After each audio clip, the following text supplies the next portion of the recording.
Hello, everybody. Welcome back to VTuber Tabletop. I'm your humble.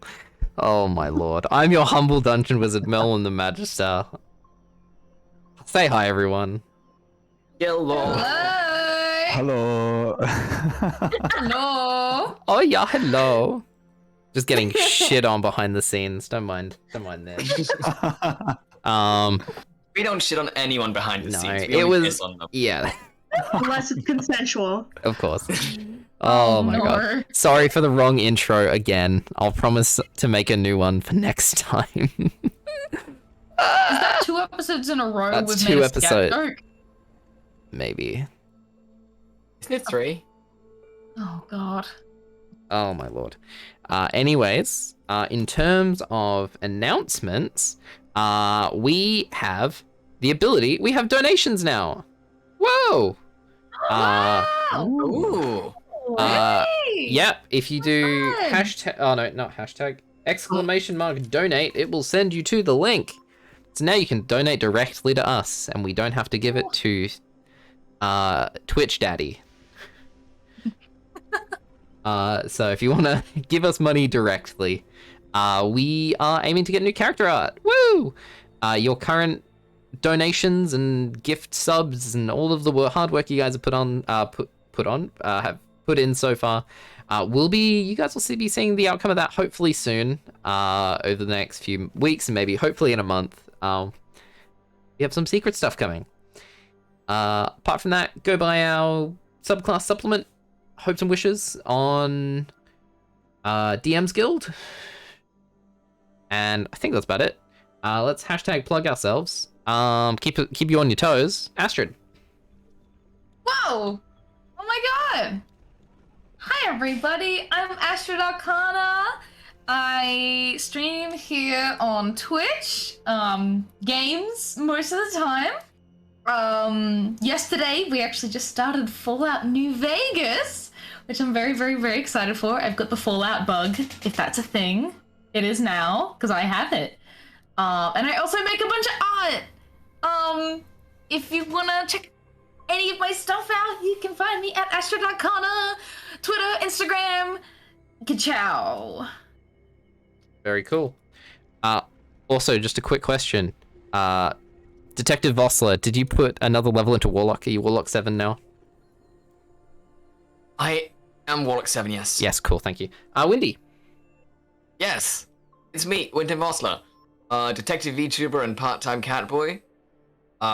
I do a whole lot of gaming streams on my channel. I'm currently working my way through Fable 3, which is a beautiful, beautiful game. And it runs like hell. So, yeah, if anyone's interested in just janky, weird, unusual RPGs, take a look over. Very cool. PastelTheSnake. Hi, I'm PastelTheSnake on both Twitch and Twitter. I play a game called Wildheart on my channel, which is a TTRPG about magical entities, kind of a la Sailor Moon or like Cardcaptor Skura. Jesus Christ, that shouldn't have tripped me up. We play on Thursdays at 8 p.m. Central Daylight Time. Yeah, that's me. Amazing. Reza. Oh my god, I forgot your name for like a split second there. I was looking at Rowen's model and I'm like, I know her name. Hi, I'm Reza, to remind everybody. I play Rowen, a Tiefling Paladin, and I'm very excited to get into today. I fucked up some things last time, and I hope I can patch them up. Let's see. She has also been nerfed. I have also been nerfed. My sword was too powerful, and it scared our dungeon masters, so... Look, 48 a turn is a bit too scary. Merlin couldn't handle the Rowen! I couldn't. Ciaran. Yume, far out, that's your character. I am not on the ball today. Oh my lord. Yume. Hello there. I am Usubeni Yume. The last time I streamed on Twitch, I was brushing up on some Spanish and learning some German. But other than that, my book is in the process of being published physically, so please look forward to that when it comes out. I'm also working on a music cover with Berna, one of our other VT team members, so also look forward to that. Really excited to play today as Ciaran, the stone wizard, literally. I made a mistake, yeah, okay? I'm sorry. Look, the new intro is literally downloading. I just redid it. Alright. And it's me. Hi, everybody. I'm Merlin the Magister. Humble Dungeon Wizard, world's most mediocre Valkyrie. I haven't been streaming a lot. Uni's kind of kicking my ass. I'll be back, hopefully, after May, in June and July, for some more fun times. So, without further ado, let's play you the new intro. Why not? Ooh. Let's do that. Now that it's loaded. Now that I've actually, you know, made it. Oh my god. There we are. All right. Can we comment on it like a let's watch together thing? Sure. Everybody wants to comment on it? Sure. Oh yeah. All right. Okay. Let's go watch the new intro. Time got for my savage popcorn. critique. Oh, it doesn't want to work, apparently. Give me a moment. One moment. Hmm. You guys are going to see the We've jank already live. failed. I've already failed. Here we are. There we are. Oh, that's okay. Yeah. There you go. Oh.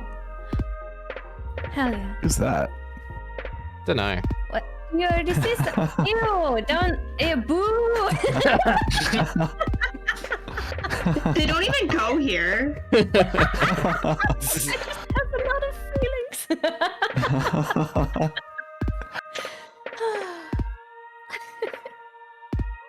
Oh, cute boy. Cutest boy. No.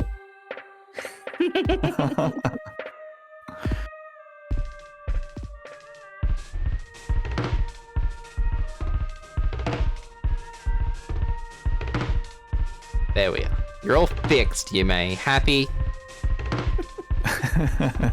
And you guys know the You guys know the rest. We'll go back to live. You did make a mistake on mine though. It's a Did I actually? Yeah. level 10 Yes. wizard 9. Oh my god. okay. It's fixed. It's okay. God damn. One level of attitude. Woman. One letter. Yeah, exactly. One One level level of of stone. attitude. Oh my lord. Yeah. Also, thank you, Kiri. Apparently I can't replay the thing. Blunder_DM. How dare you, Petrichor? It's very, very accurate, but I'm still mad about it. Oh, one level of rock hard. That's very true. Classic mistake. All right. Let's get to the recap. Being a web. All right. So, this is a recap for last week's episode 39, which is Beholders and Boulders. The group faces the head of the fallen War Master that has taken the form of a deadly beholder. After a grueling skirmish against anti-magic rays and controlling magic, Matif vaporizes the monstrous War Master with a lightning bolt. However, from the ashes of the War Master, a mighty skeletal beholder rises to destroy them. Emanating anti-life energy, the Death Tyrant threatens to crush the group and bind them to its undead dominion. As the dreadful battle continues, using the peak of its power, the Death Tyrant creates a massive spectral eye above that seeks to kill them all. However, the battle is won with their combined efforts. However, the price of victory comes at a cost. Ciaran is found petrified into stone due to the final throes of the Death Tyrant, with apparently no cure at hand. The party continues on wandering through the desolate sands of the Deadlands until Matif catches sight of a familiar figure, Adonno the Ferryman. Adonno explains much to Matif, exposing the hidden facets of Merlin, the previous spirit walker. Oh my lord. Oh my god, a raid? Yes, Welcome, welcome everybody. Wow. Thank you, Hello. Intense Quack. Oh, Duck emotes in chat, everyone. Duck emotes. Duck emotes. Yes! Thank you, Intense Quack.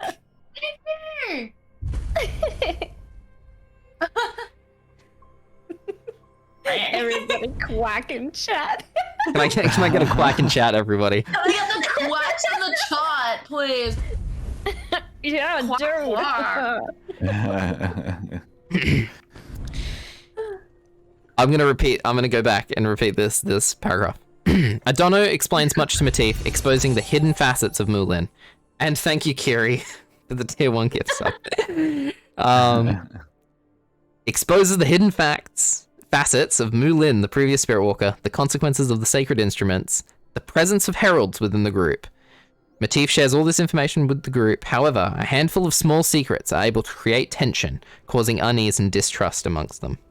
With much on their mind and a petrified Ciaran on their backs, the group's convictions, trust, and strengths are once again tested. So, as all of you begin marching up towards the castle, trying to remember the name, Castle Pentica, Heralds, what would you like to do? Ciaran will stay as a stone. Yes, he's hard. Hard emotes in chat, Standing at please. I'm just Oh my sitting- god. I should have replaced it with Ciaran for this week.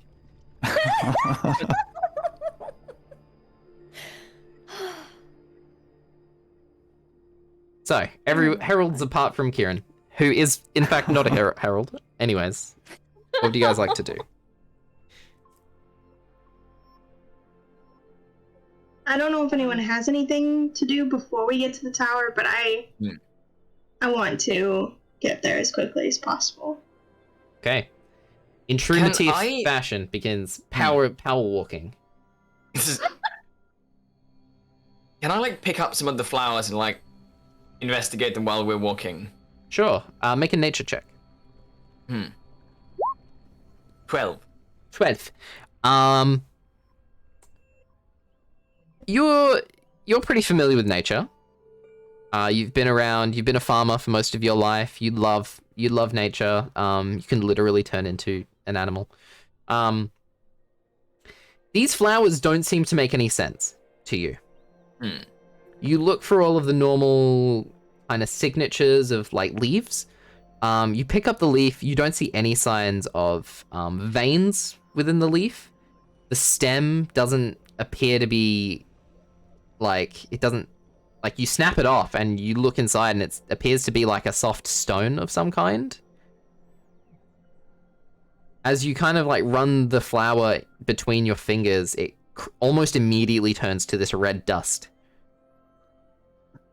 And they don't seem to be alive or even made of natural means. They're definitely not natural. Not sure what they are specifically. So if we step Interesting. on them, they crackle like dry leaves and Yes. just fall into dust. Ooh, cool.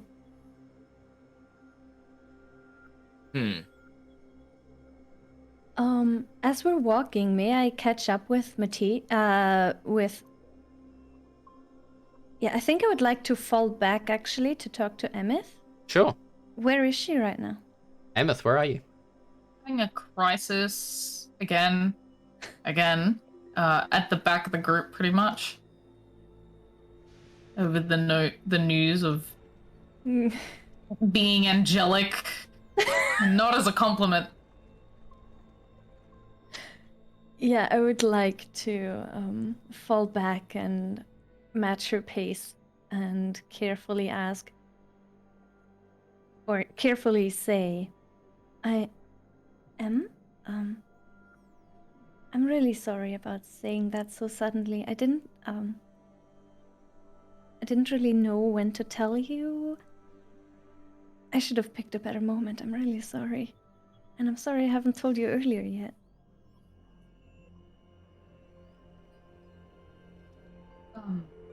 When did you find out, though?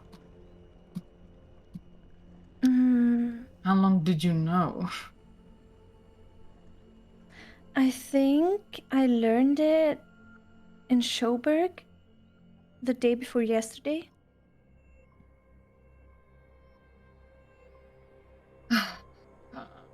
And I'm so sorry. I got distracted with everything that happened in Bellissima. And I should have told you immediately. Oh no, it's not exactly something light to tell someone. I suppose I can understand that.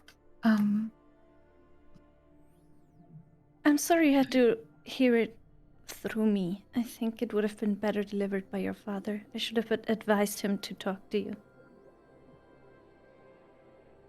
No, you couldn't have advised him. How would you have known? Like, it's not your fault. Okay? It's not your fault. It's just weird, I suppose? I mean, I still don't really even know what you mean yet. I'm just still confused. Well, from what I understand, the rulers of Pintika were of Azima heritage, but over time living here and building a connection to this land, they changed into something different. And your father did not divulge any more information beyond that. So, I suppose I'm not entirely sure myself, but for now we can assume it's an Azima heritage. I guess that does explain what the other half is. Yep. I mean, surely it could be worse. It could be like a... Oh, I don't know. I mean, there's nothing wrong with... Yeah, it could be worse. I could be half a mutant or something. Something just real bad. But... Half dwarf.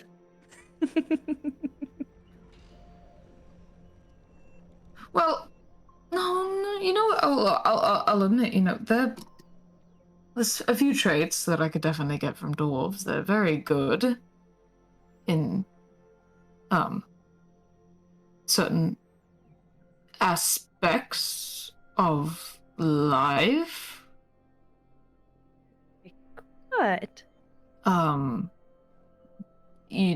I've had my fair share is what I'm trying to say.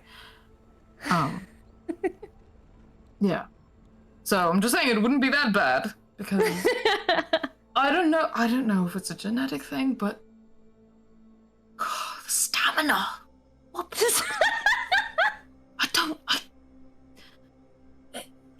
it's been a couple times, but it scares me sometimes, man.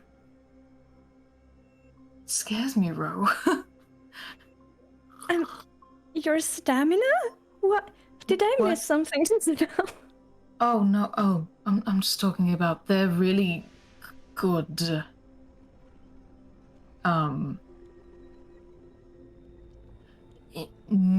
No, it doesn't matter. What? No, it's fine. It's fine. Fine. I feel like I'm talking to a little kid. I feel like you shouldn't know about this, sweetie. Oh my god, I thought we were circling back to your heritage, but we're talking about sex, aren't we? Oh, sorry, I made it about that. I'm sorry. It took me a minute to shift gears. I have a tendency to do so. Oh gosh. I'm just saying that I wouldn't have minded to get some of those genetics. I've spoken too much. Dwarfs last longer? Yeah. Yeah. Yeah, they do. I had no idea. Oh, trust me, neither did I. Says the person holding the orc on her back. It's me. I'm kind of like swaddling him in both arms. Just to be clear, we're talking about dwarves. Oh, dwarves. Oh, they said orcs, Yeah. sorry. No, we're talking No, about dwarves. dwarf. Okay. No, we're talking about dwarves. Oh my god. Well, I'm sorry. it's fine. You don't need any dwarf stamina to have stamina is all I'm saying. But seriously, if you need to talk about something, or if you want to brainstorm more on this Azima stuff, talk to me anytime. Okay?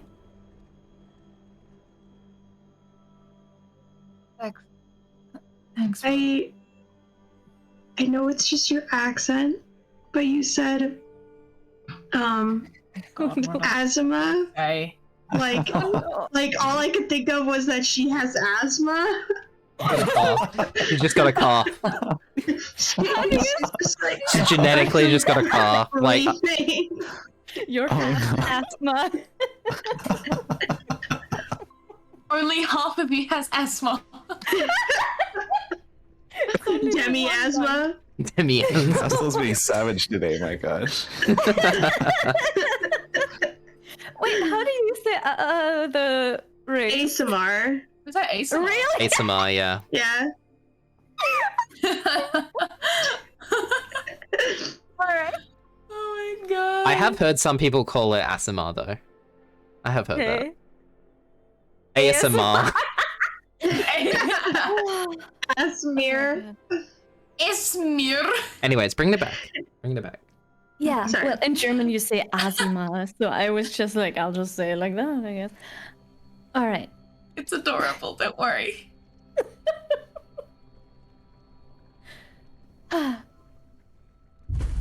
But yeah, I guess I'll stay beside Emmyth for now. I'll talk to Matif later, I think. Okay.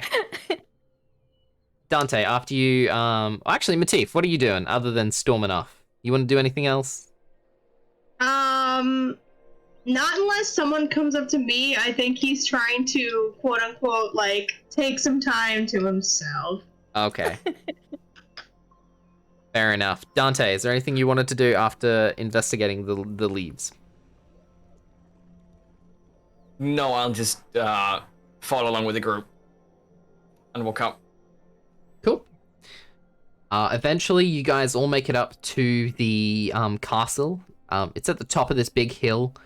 It's this winding sort of dirt path. As you guys walk, you can see that underneath the sand and the path that you're walking, there is kind of like a rough cobblestone underneath that has been covered over with sand. And as you're kind of winding up, you notice that the castle is further and further in disrepair. You see that some of the towers have collapsed.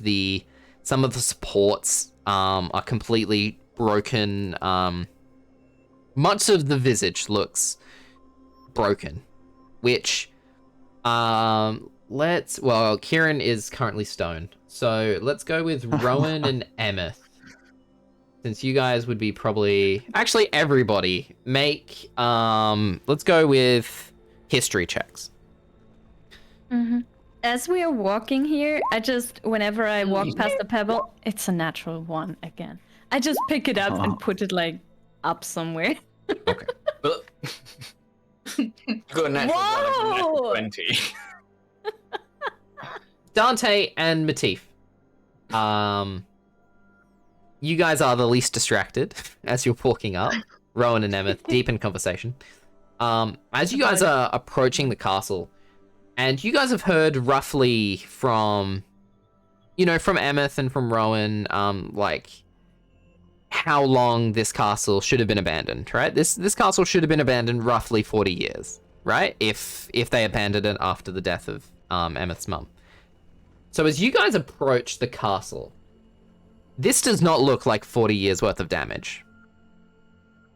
40 years, the castle should be basically untouched. It should be the way it was in its heyday. This looks like it's been left in disrepair for hundreds of years, if not 1,000. Something seems off.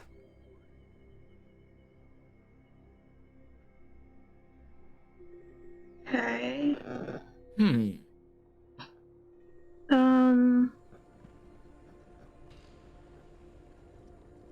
Can I do a knowledge architecture? Sure. Make a stone, I think that's a dwarf thing. Make a, my god, let me pull up D&D Beyond. Because I don't have I think all that of... the dwarf like stone stuff is like Can I intimidate it to tell me? Okay, let's go with... Imagine if you said yes.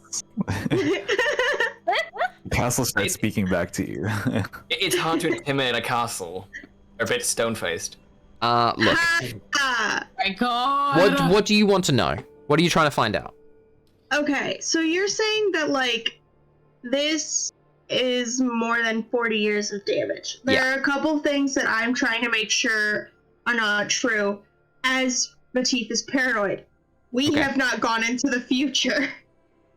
Oh, you're trying to tell if you've gone into the future? Is that what you're trying to tell? That's one thing. Okay. Another thing is, I want to know if because the, like, blast, quote-unquote, that, like, put the gods back in their place a while back, made it so that this place is, like, desolate. So I want to know if that's, like, a, like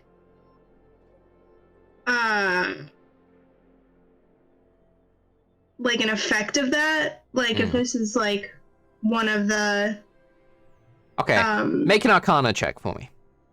Okay.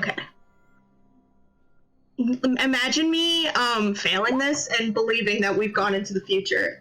Oh my god, that would be so fun. Oh my god. Guys, you don't can believe this. So, It's gonna be worse than where he thought everyone was a spy. Matif, you're not sure what's going on. Okay. Something seems off. You look to the sky, it's incredibly overcast, and a thought does jump into your head. Have we come into the future? Wait, is the sky not red? It is currently overcast, so you can't tell what color the sky is. Guy's gone. Oh no! Oh my god. I wanna pull back to Dante, and I wanna be like, Dante, Yeah? I ask this as a friend. What is the likelihood that we... Okay, first, let me explain myself before I start saying random things. You don't think it's a little suspicious, the amount of damage and weathering that's on this tower in front of us? Yeah, that... it does seem a bit unusual, yeah? Yeah, and, the sky, it's not red anymore. I mean, there are clouds, maybe it's red? Yeah, but you would assume that if a red light was emanating, that it still would come through the clouds, correct? I mean, usually a blue sky doesn't always shine through the clouds. Okay, but a blue sky is technically clear. I'm talking about, like, red motherfucking lights in the sky. I mean, yeah.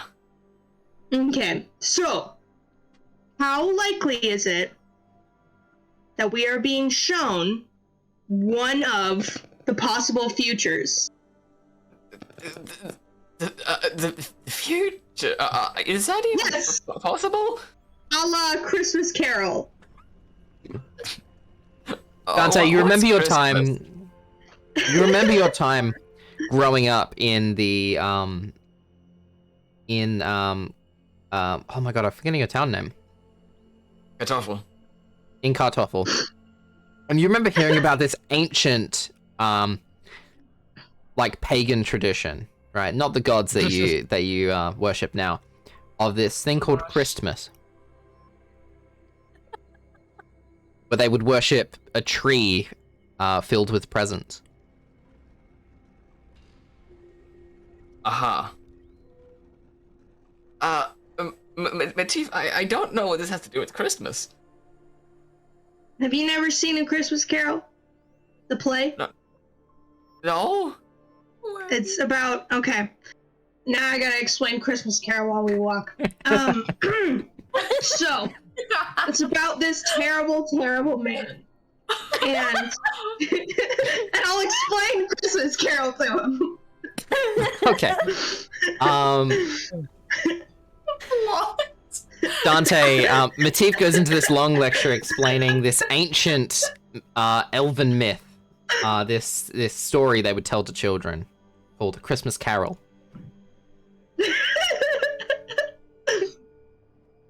Dante, make a religion check. Just immediately changes religions. This sounds way better. 5. Damn, this Matif guy, weird. I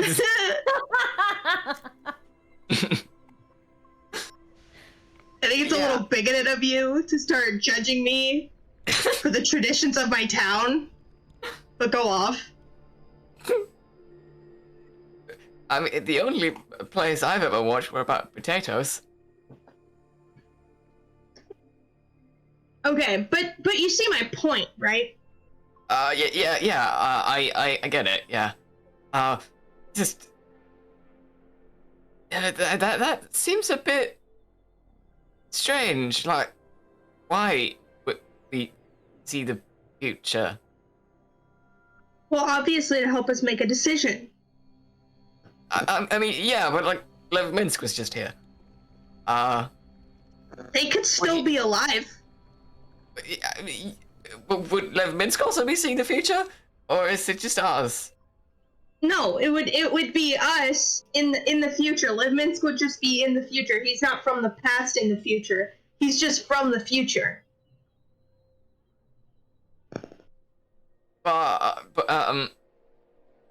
So what if we, like, go back to our normal time and do something with Lev? What then happens to Lev here? I don't understand timeline bullshit. Like, Dante, make a nature check. 13. You're not in the future. Okay. You look up and you're like, you see a bit of the red sky peek through. Can I just like grab onto Matif's sleeve and like point where I see it? Just like, yeah, I don't think this is the future. Oh. Okay. Guys, the distractions is thousands of years old, and if we postpone this call of the gods, it's gonna be read again. This is 1,000 years in the future. Yeah, we're 1,000 years in the future. We have to make the choice again. I mean, this mostly started as a joke, but oh god, it's funny.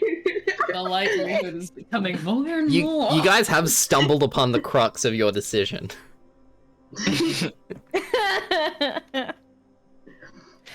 God damn it. Even though this does not look like I remember it, I turn around to M and I ask, anything here look familiar to you? I know you were very small when you last saw this place, but... Yeah, ominous voice in my head watching us. Do I remember any of this? Make a history check. This is just for your memory. Okay. I promise it looked better. You remember like playing in a field of flowers, but you're not sure if this is the same field.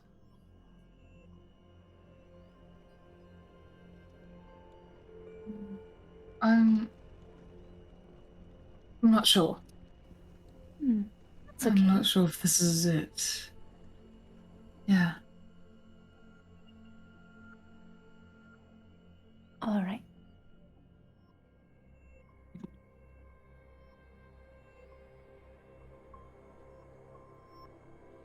Yeah, I think we would go up into the castle. Okay. You guys follow the winding path, making your way inside. So, as you approach the front portion, let me just move y'all to another page.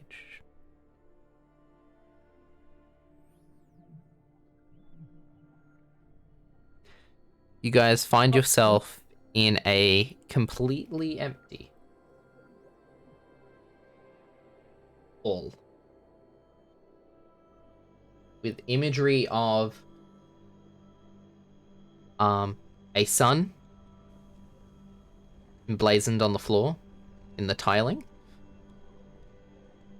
And that's it. You enter this entryway and there doesn't seem to be any doors or paths leading to a different portion of the castle. Wait, I'm confused. What are the breaks in the walls then? They are windows. Oh, okay. Yeah. Can we look up? Like, is there, like, could you fly? Yeah, you can look up. The roof is maybe 60. Oh no, that's a bit high. Maybe like 40 feet tall. Very cathedral-like. Yeah, you can fly up if you want.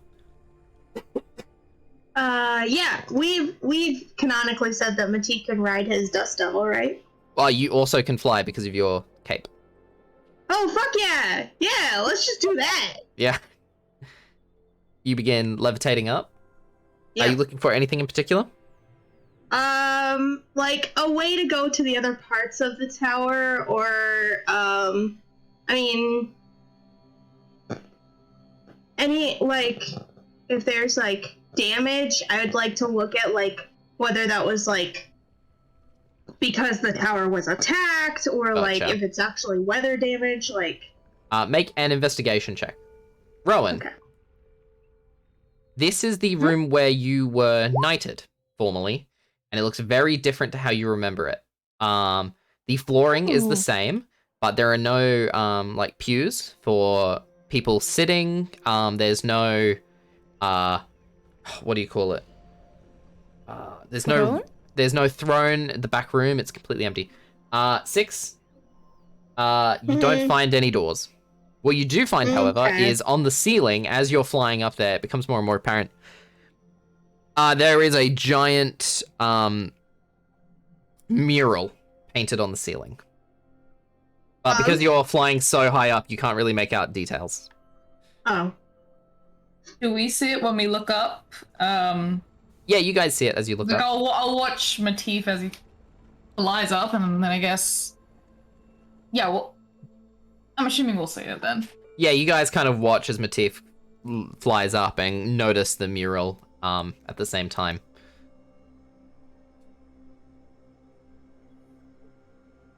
The mural is of a beautiful... It's kind of created with... It's not a paint... Did I say a painting? You said mural. A mural. You said a mural. It's made of basically interlocking tiles. Very Roman style. Of a rose quartz dragon. Oh no. Ooh. Huh? Guys, that's Hal! That's the dragon who was guarding the violin! No fucking shit. Really? Yeah! She's also who I got, like, I think we got our family sword from her.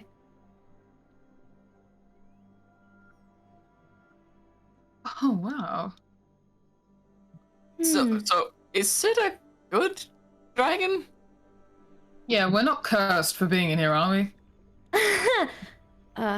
She's been very cordial, but I won't presume anything about dragons. I know what experiences you guys had. do I remember anything peculiar about this room specifically?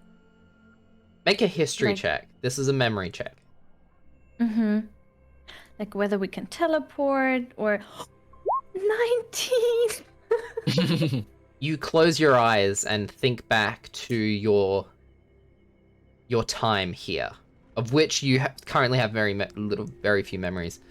And as your mind is brought back, you walk through the memory of your knighting once again. And time kind of flows a little bit differently, and all of a sudden you find yourself in an empty room, similar to this one, identical to this one. And something is drawing you to the very back of the room, to the center of this sun, where usually the throne would sit. I would set down Ciaran very carefully and walk straight towards it. Okay. You guys should be able to move your minis, I believe. Yep. Yeah. If you guys want to move your minis, feel free. Well, I'm technically like Like 30 feet in the air. not here. I'll kind of slowly follow behind Rowen. Cool. End up here, maybe. Cool. Oh, may I just set down Ciaran here? So he Sure. isn't like straight in the entrance in case someone comes in and they bump into him. Or even like the middle of like the big pattern on the floor, like a statue. He's part Just of like the- worshiping Ciaran. Still has a I would- throne in the very back. So, I would as like to walk Sorry. towards the stairs and look at the sun. you walk up the stairs, and as you approach the place where the stairs would be, at this point, I will mention Matif. After you look around, I'll give this because of your passive investigation. There seems to be no sign of visible damage inside. Would it, like, from what we saw on the outside, would that make sense? No. This place should be, there should be walls missing or collapsed. But it is pristine. Even the stained glass windows on 3 sides are all perfectly intact. Rowen, Weird. you make your way to the back of the room. And you see that there seems to be a how can I describe this? A slot in the ground. So there seems to be a slight gap in between 2 of the tiles, right at the center of the sun.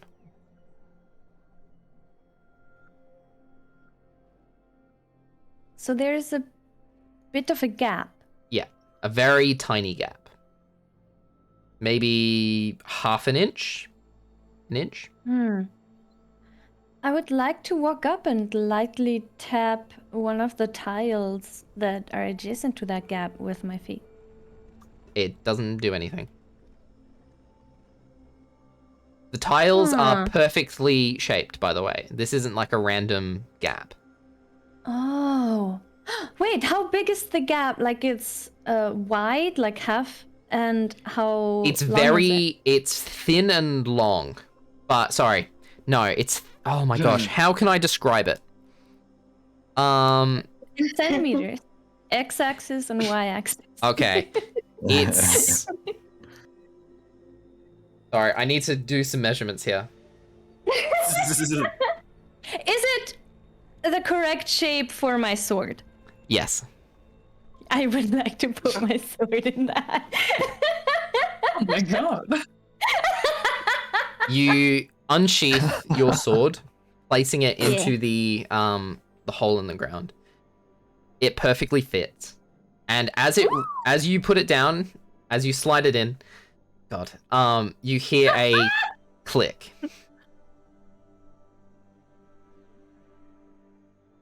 I hold my breath and see what's gonna happen. Nothing seems to happen. Pull it out. I'll a sword in the stone. Can I? Okay, something clicked. Can I pull it Like, can I turn it like a key, or can I pull it back out? You grip the crossguard of your sword and turn like a key, and the entire... all of the tiles around you in this sun shape all begin to turn. You turn it, you do a full 360 rotation, and you hear another click. And all of you hear this strange sound of, like, stone on stone, like something moving. And Emmyth, you feel something above, like you, as if, like, you feel dust falling down on you from above. Do I feel that? See. Matif, yeah, you can see dust falling from the roof. Okay. What do my elf eyes see? You see that a circular portion of the roof, so basically a perfect circle in the roof forms, basically mirroring this circle here around you and Ciaran. Although it seems to enter into nothing, like a void. And you finish turning the sword, Rowen. You hear this second click, and Emmyth, you feel yourself floating in the air for a second before this radiant beam of light launches down over both you and Ciaran. Matif, Dante, Rowen. The three of you are briefly blinded by this radiant light that emerges from this hole. And when your eyes reopen, you find Ciaran healed from his stonage. Petrification, that's right. And Emmyth's outfit has been completely changed. Oh my god! Oh. Magical girl, fucking yeah! You see that as she's floating Full there. moon shit. You see that as she's floating, Ciaran is not floating. Only Emmyth is. You see that as she's floating there, she is absorbed. She seems to be exuding this radiant golden light.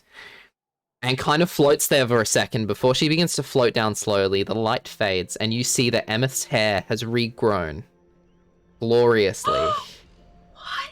All the way down to her lower back. Oh my god. She is now wearing this beautiful red royal dress. Still has a medal arm.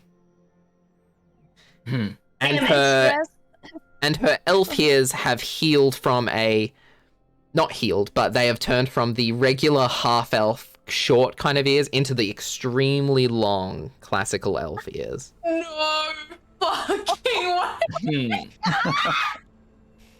What? Does her hair regrow? Yeah, her hair's regrown. Do you mean Eladrin long or Yeah, like just Eladrin long. No fucking way. What does Eladrin long mean? Eladrin, like a specific kind Oh, of sorry, elf? not Eladrin long. It would be like the World of Warcraft elf long type long ears. Okay. They're not that long. They're like similar to Matif's. Like, and they have very, very pointy long ears. Wait, World of Warcraft? Yeah, just Google the World of Warcraft elves. Wow, They have huge elf. elves. They Yeah. have intense ears. Yeah, their ears are intense. Bro, they're like swords, they're little spiky boys. Yeah.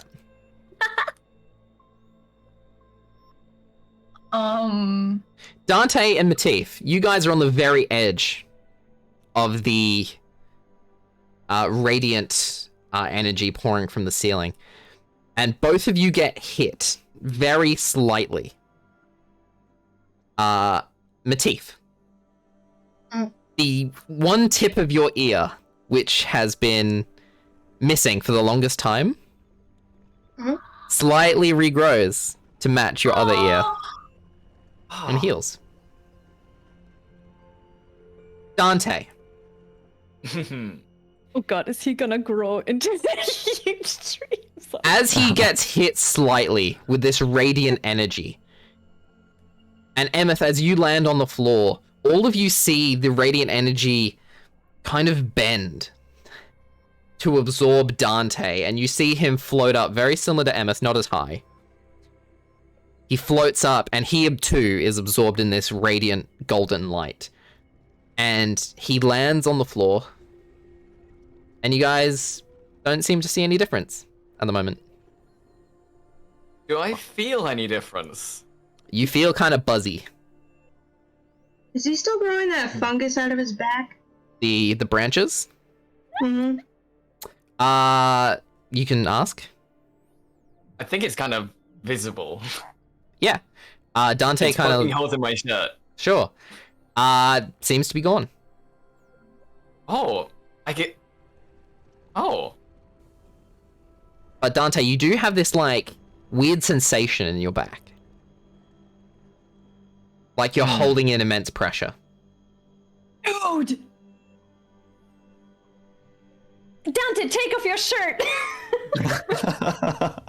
Dante, this is an emergency. You need to take off all your clothes. Right now. Yeah, honestly, while all this, like, stuff is going on and people are looking at Emmyth's magical girl transformation and Matif's ears healing, like, Dante just, like, takes his shirt off and, like, feels his back. He's sort of... yeah, just sort of feeling that it's not branchy and flat. And just sort of looks around confused and sort of... Especially at Emmyth, who's had quite a change.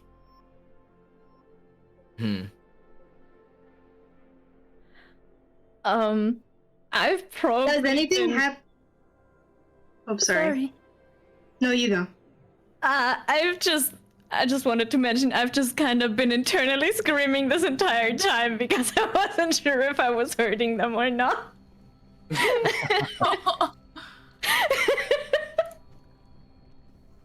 Like, I haven't even made up with Matif yet, and now they're all being hit by a bright tractor beam that might teleport them somewhere. Oh my god! But I'm quiet. Does anything happen to Rowen? Nope. I'm very far away. It's because she's perfect the way she is. Aww. But yeah, Dante, you feel as if you're unintentionally or... I think unintentionally, intentionally holding immense pressure in your back. You can feel that your arms feel incredibly tense. I just imagine in like half an hour or something, all the branches just gonna pop right back out again or something. Are you going to continue holding in this like pressure and holding your arms together? You know what? No, let's release it. Cool. You relax your shoulders, and all of you watch as these two beautiful wooden wings emerge from Dante's back. Oh. Hell yeah. With feathers made from leaves. Sorry. Can That's I dope move as them? shit. You can move them. Ooh, I flapped them a couple times. God. Oh my god. Warm. He's This wooden is so millennia. cool. Yes. Oh my god. Okay, time to make a deal with Wu-Tang. I am draw going him to naked become a right rock now. god. Oh my god. Someone draw him naked right now. Sorry, I'm Yeah. drawing Emmyth right now. I don't have time. I will draw him naked then. He needs to like miss some limbs and shit though. He needs to join the club. So he can Well, be my limbs replaced. are already made of wood. Oh fuck, you're ahead of the game. As your guys' bodies like explode into these new forms, I'm just like, guy from the other side of the room. Guys, are you okay? I have no idea. Is this normal? I think so. Merlin, is this normal? This Do I is remember not it? normal. Yeah, like Dante knows perfectly well this isn't normal, but he's gotta ask anyway. Matif, Yes. as you're kind of taking in this situation and you realize that your ear is complete again, you look down at your mage armor. And it is slightly changed. It wasn't fully noticeable before because there was so much going on and so many bright lights. It was kind of overwhelming the mage armor. But the mage armor seems to have taken on a different visage. Whereas before it was this glowing blue, mage armor. It's this very dim, transparent, almost wispy, black and gray, translucent armor. Additionally, the armor goes all the way down to your wrists now. And Cuffs. yeah, like it feels like it's the visage of you like literally wearing a suit of armor with it extending all the way down. You see that you're wearing like greaves, like you've got metal boots on. Ooh. You're not actually wearing metal boots. You can see your clothes underneath, but your mage armor has taken on a new visage. For some reason, I thought you meant like handcuffs for a second, Oh, and I no. was like, "Fucking what?" But yeah, I got it. Okay. And does this feel like it's part of my pact, or does this feel like it's a totally different thing that just happened? You think it might have something to do with that. It's very reminiscent of Adono, even though he mostly wears robes. You haven't seen him, you haven't seen what he looks like underneath his robes, but the black and gray aesthetic, is very reminiscent, especially how wispy it is. It definitely reminds you of your pact. Okay.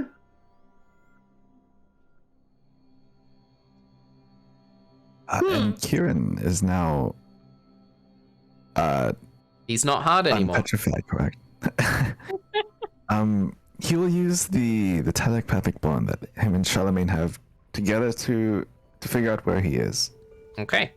Give me 1 second. Pastel, I have put a picture in character art of what I imagine it to be, except obviously translucent. Okay.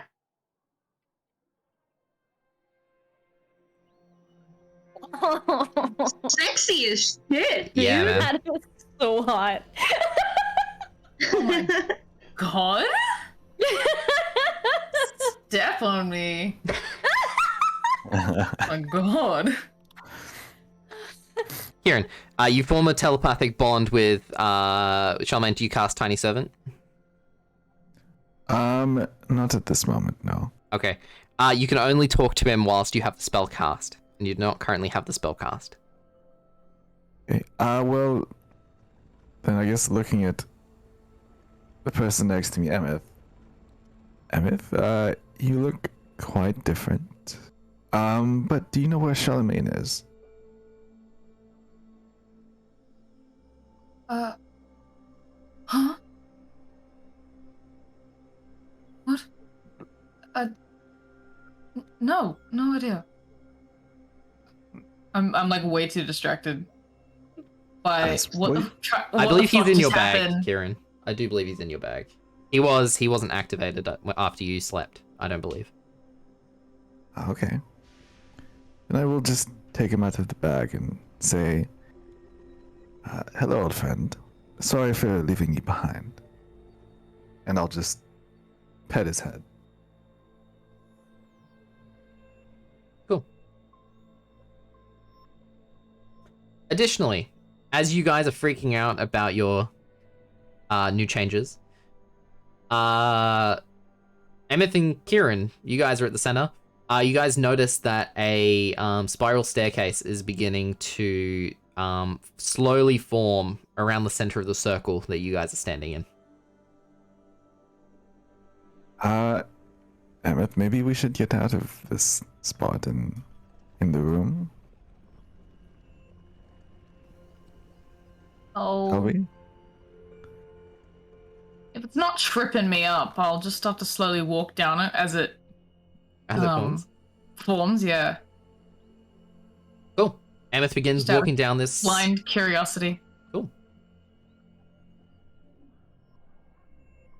Emmyth begins walking down the hole. Is the bright beam still here? No, it is faded now. Oh, okay. Does my sword feel like can I pull my sword back out? Yeah, you can pull your sword back out. Do I feel like that releases some of the mechanisms that have The just been mechanism has activated? already been activated, so you can take the sword out without, without like reversing it or anything. Yeah, I don't want to crush anyone on the stairs. Yeah, we'd like to pull it out and follow Emmyth. And as I walk past Ciaran, I would like to tap him on the shoulder, like, it's good to have you back. You have something on your face. I'm very sorry. And I follow Emmyth.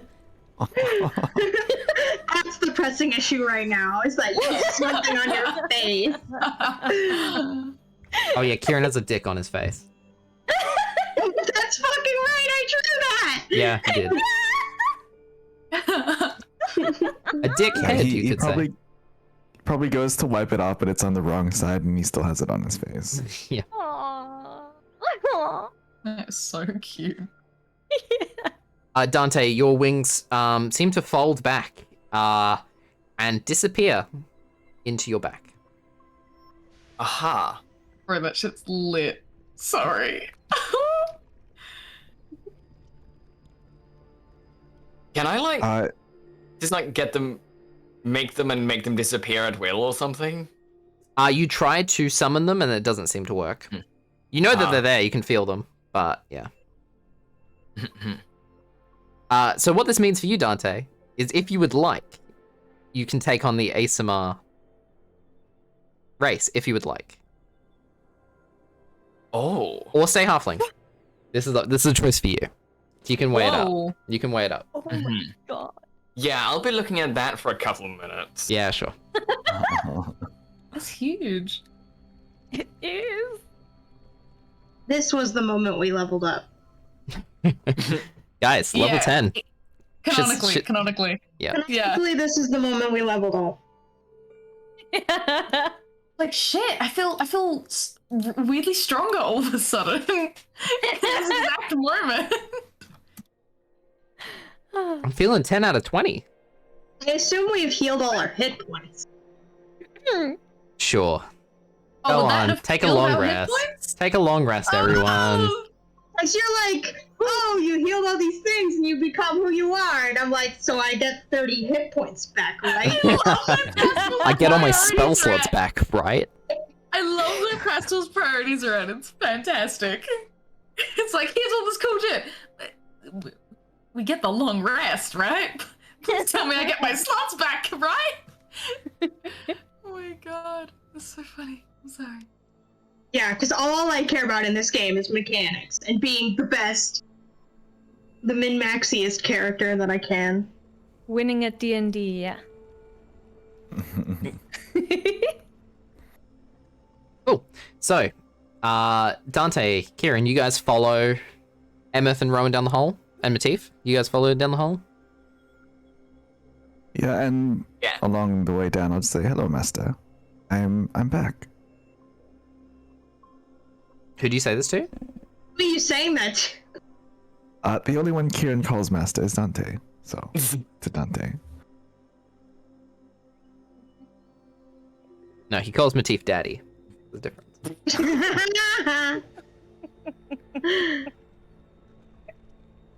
I thought you thought he was my son.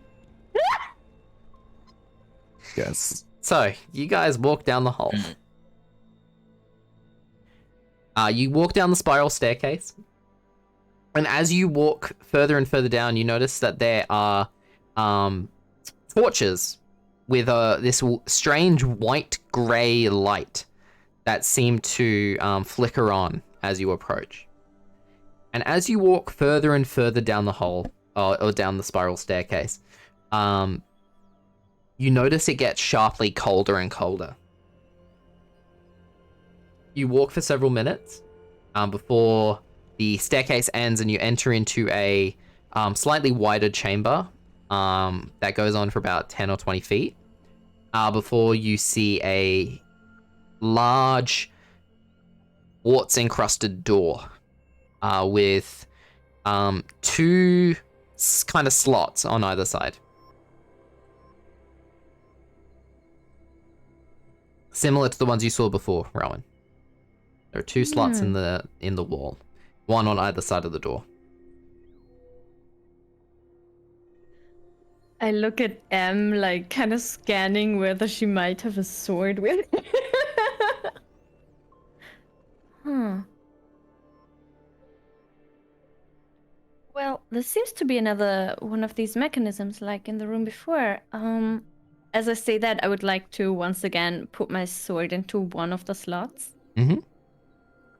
You put your sword into one of the slots and you hear a click.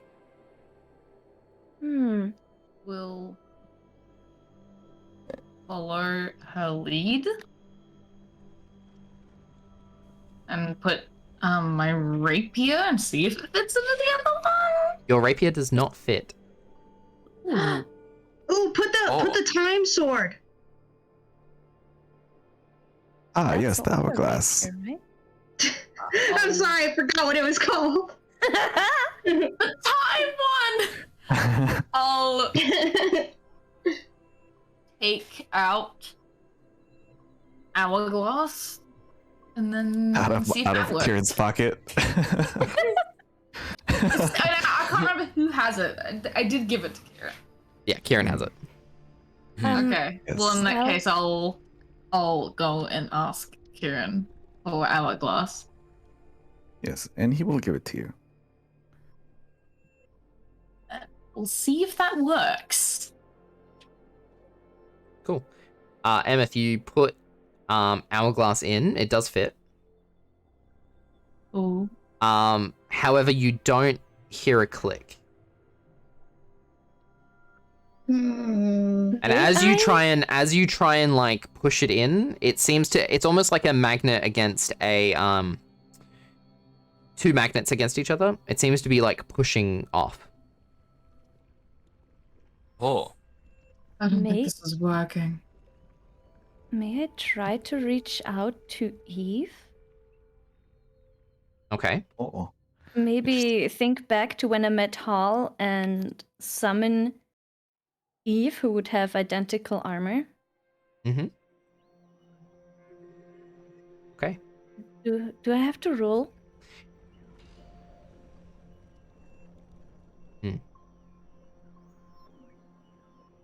You look inwards Mm-hmm. and think of the experience you had summoning Eve before in the cave. And as you think and as you push your heart towards this goal, you see Eve flicker into existence across from you, next to where Emmyth is.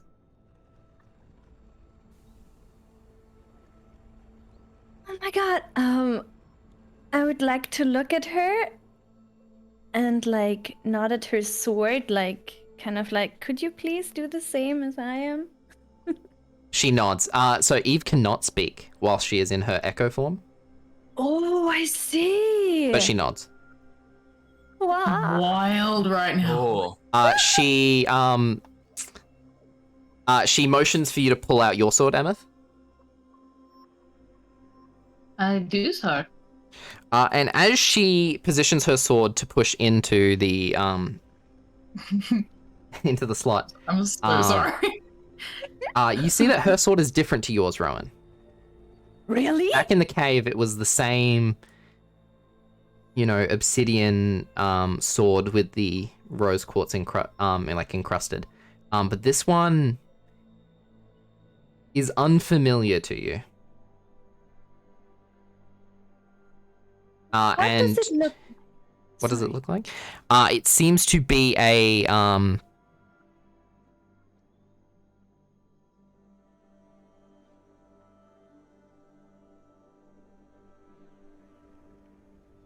Sorry, give me one moment.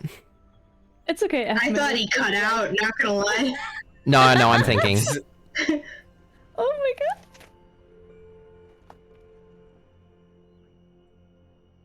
Sorry, I'm trying to find the words.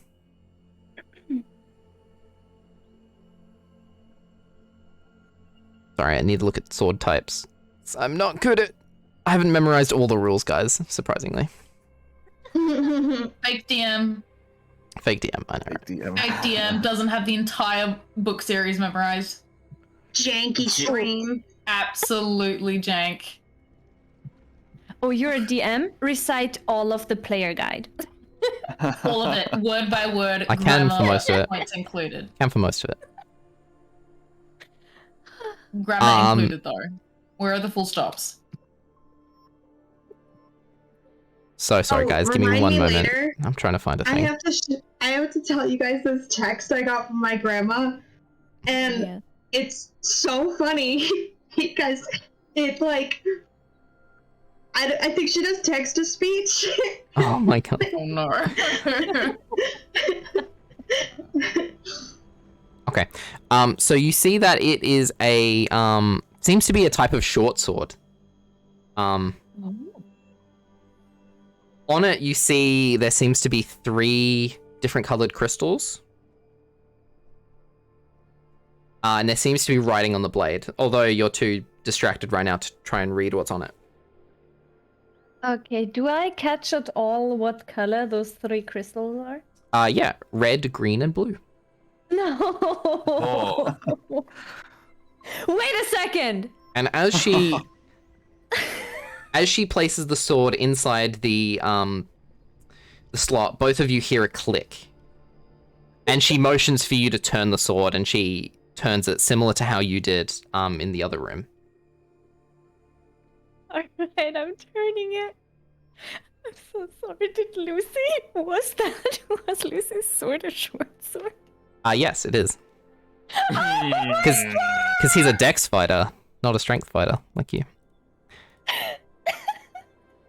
So, you guys twist, and you do a full 360 rotation before you hear a click, and you hear a big solid whoop, and the door begins to move, dragging itself against the stones. And as you guys are watching the door open, you see this small pillar of light, similar to the one in the previous chamber, right at the center, where you guys would walk through the door. And you guys see a brief visage of a familiar bard, very briefly, surrounded in golden light, before the light fades, and you guys have a path further into the tunnel. And Merlin, I am changing my race. Cool. Oh my god. Oh. Oh, I need to change it on here. Asthma. An asthma. Oh my god. He said, He's got asthma, guys. My lungs are full of leaves. They do look like branches. That's Like the true. blood vessels. That is true.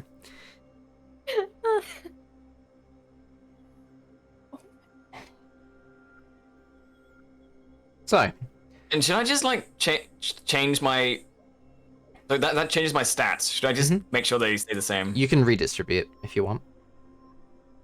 I'd rather. It actually makes my charisma worse, so I'd rather just stay. Sure. Which type did you choose, by the way? Protector. Protector. I thought you would.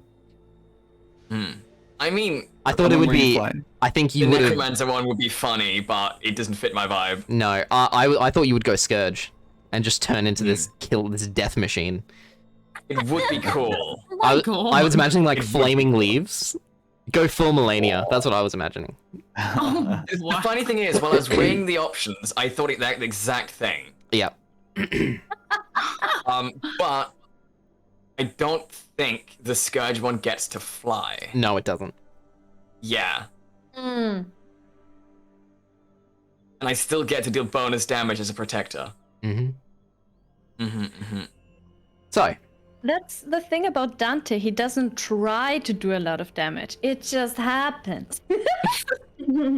Oh, I just realized as well. When you guys saw that visage of Lucy briefly in the golden light, he does have a fro now, I believe. An afro. Oh my god, really? I believe. Oh. You may please confirm. I believe he does.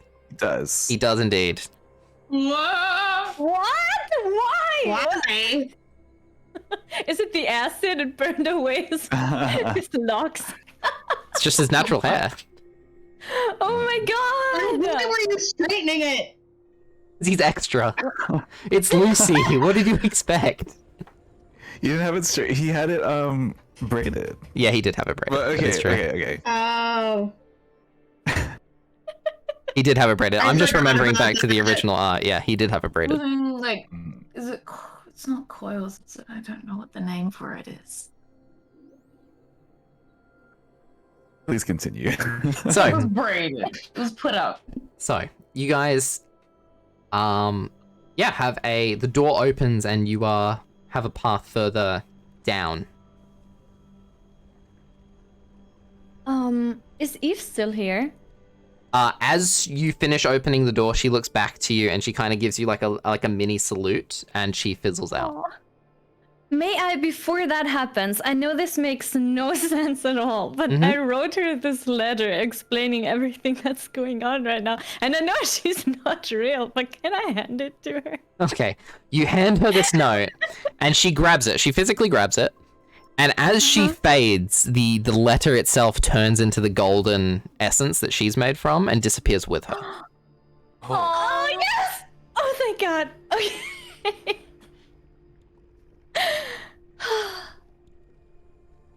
Okay. That was Lucy, wasn't it?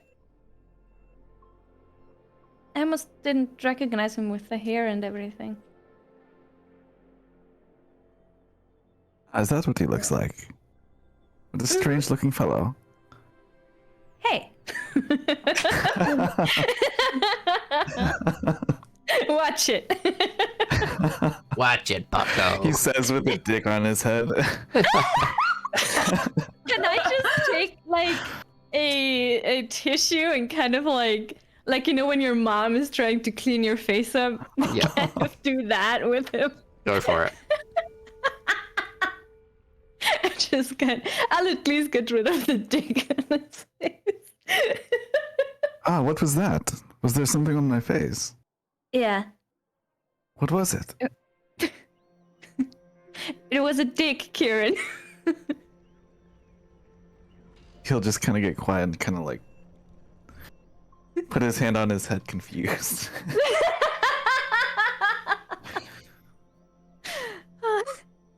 All right. Let's move on.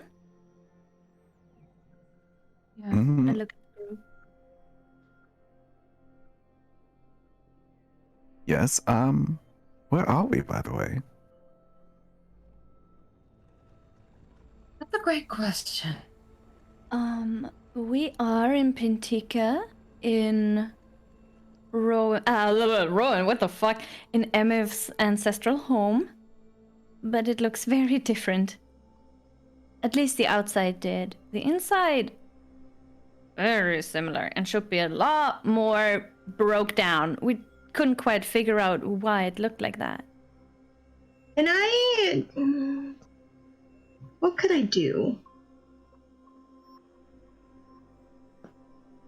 Can I, like, make an Arcana check of, like, is this some kind of, like, illusionary magic or, like, abjuration? Sure, Like make an it's- Arcana check. Okay. I'd actually want to do the same thing, but instead of an illusion, I want to see if there was some type of magic holding the thing together. Sure. Hopefully you do better than I did. Is it Oh, 22? Jesus Christ. 22? I would say even with a 22, you don't have enough information. You were a rock. You were a rock boy. Mm. Even with a 22, You were stoned. you were stoned.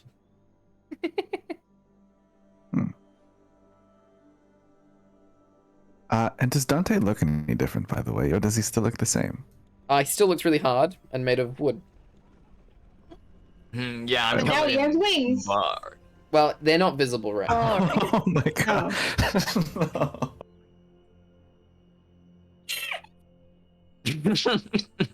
And then I will just go up to Emmyth and say, "Ah, your hair looks very great and long. How long was I out for?" Oh, no, it's not like it grew, like it took that long to grow or anything. A few hours, not a few hours. How long has he been out for? How long did it take us? A couple hours. Does that encounter? Couple hours. Couple hours? Only a couple hours. Your shampoo Yeah. must be wondrous. Yeah, okay. And may I do an Arcana check on Emmyth? Sure. Same roll. At another 22. To figure out what the hell happened to her. You have no clue, even with a 22. Outside, you'll feel the study, buddy. Oof. Probably something I am off divine. my game That's today. the vibe you're getting. Something divine. This doesn't look like any of your shit. Well, very well. That was all my concerns.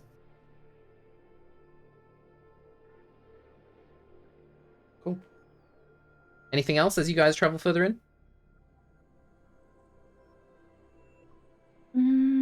I would like to think back at the Lucy light column, and if I remember that to be like a thing, a property of this castle, to have people like appear like telepathically or physically. Make a history in check. heaven. Like, what the fuck was that? Wow. 20.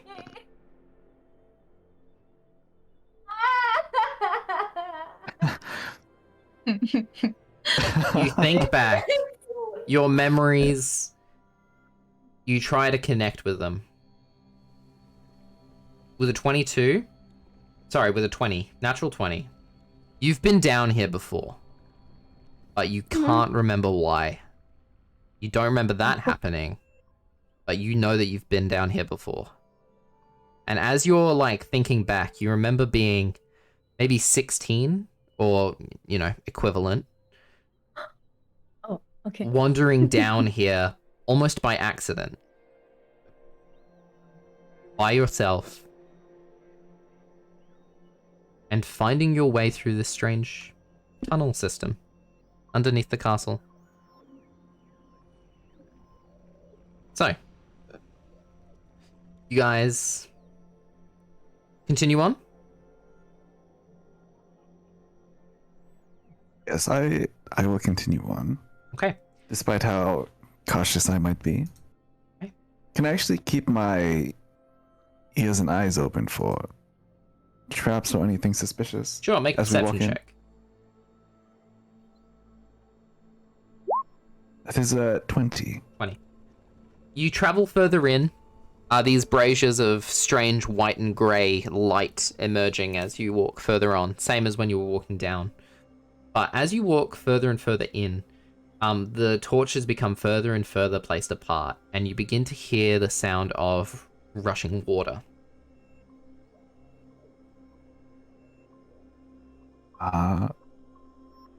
Is it a lot of water or just a little bit?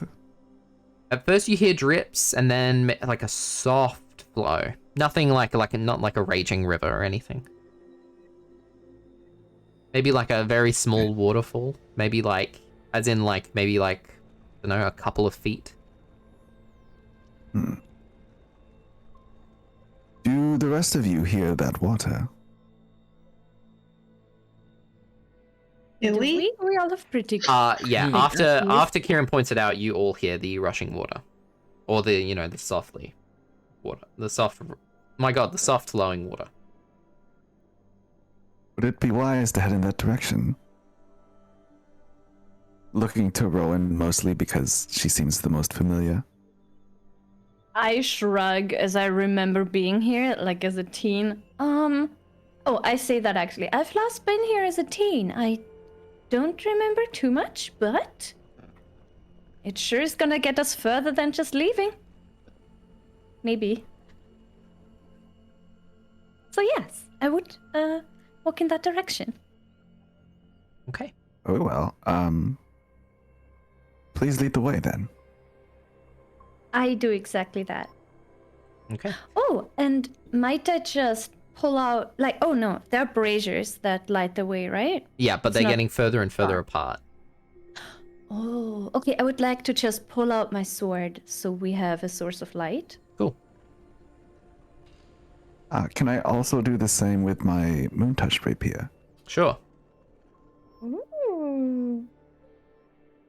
So, you guys journey further in, and you reach a point where the cave mouth widens for a second. You guys see a rushing or like a small flowing waterfall that seems to come from the walls into this maybe 6 foot diameter 6 foot diameter hole filled with water. Around it you see that there is a armor stand that seems to be made of stone, and several like stone benches.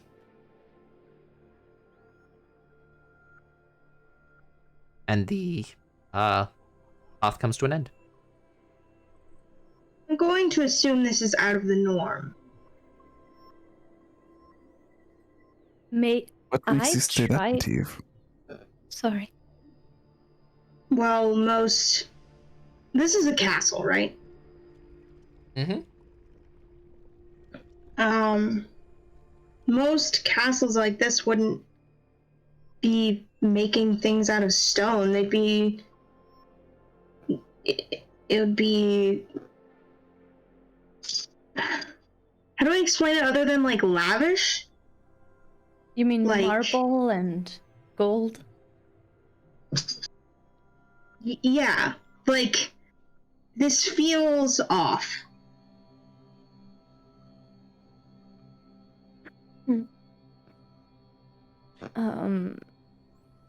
Would I, by any chance, does the hole look similar like the one in Bellissima? It does. Oh my god! Sorry. This looks like... Do you guys remember in Bellissima when I dove down that hole and the next day it just turned into a fountain magically and everybody had forgotten about Hal? And this is like that same hole. Seems like it. I can't guarantee, but... Does anybody have any telepathic powers?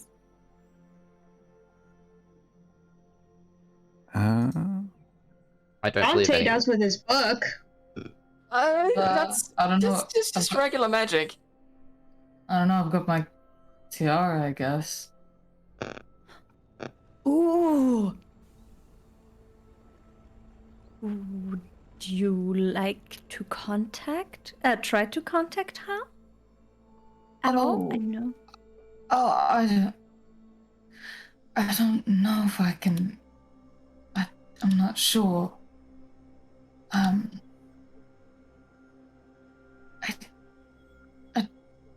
don't think I'm able to. It's not really what this thing does.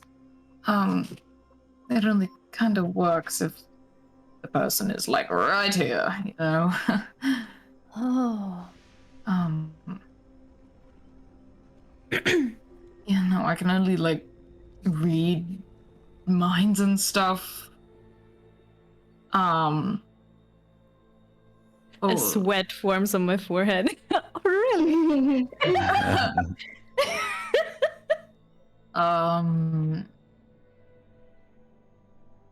Telepathy.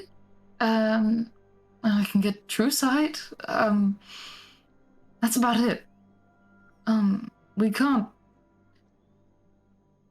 No. No, I don't think I'll be able to use to you. Unfortunately, that's unless I don't know. I just try and focus extra hard, maybe.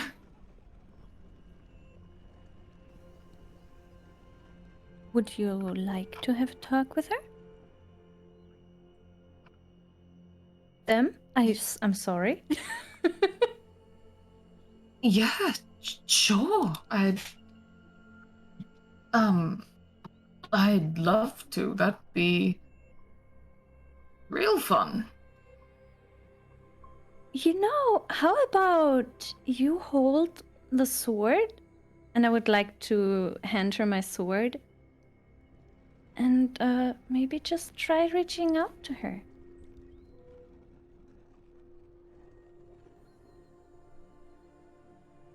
The sword is more for battle support. It's not really. Okay. It's Yeah, sure. Yeah. No. So she looks like the big work on the roof, on the ceiling. Yes. Big old dragon.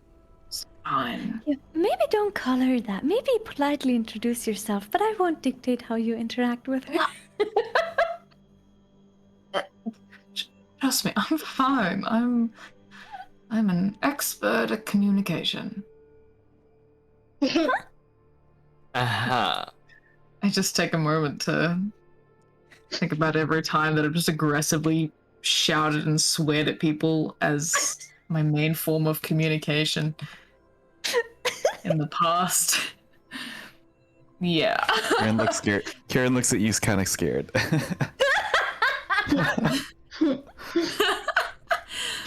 I'll kind of like, I don't know, I'll kind of hold the sword close to my chest then, I guess. And you're gonna try and use the tiara to connect with Hal. Just because it's not an actual ability that it has, but just I'm channeling good vibes. Okay, you spend a minute channeling good vibes, and nothing happens.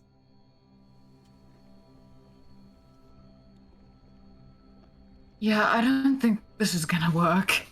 I'm not exactly getting anything. All right. Well, with the tiara and the sword and your heritage, I thought it was gonna work. I'm sorry.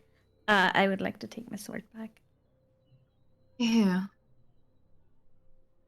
It was worth a try. Yeah. Yeah. Could you guys maybe wait here for 5 minutes? Can I carefully peer down the hole and see how deep it looks? Sure. You peer down, and you can Carefully. see some pinkish kind of glow. But you know how water is. It's really hard to. It's very difficult to tell how deep it actually is. Are you sure it's okay to go in there by yourself? I mean, she hasn't eaten me last time, and someone has to know what the hell happened to the castle. Master, have you written Rowan's name in your book? You know, No, I actually haven't. I Yes, thought that was maybe that would be because it was wise. full. I mean, the book was full. I think I can get another name in now, but it would be practical, wouldn't it?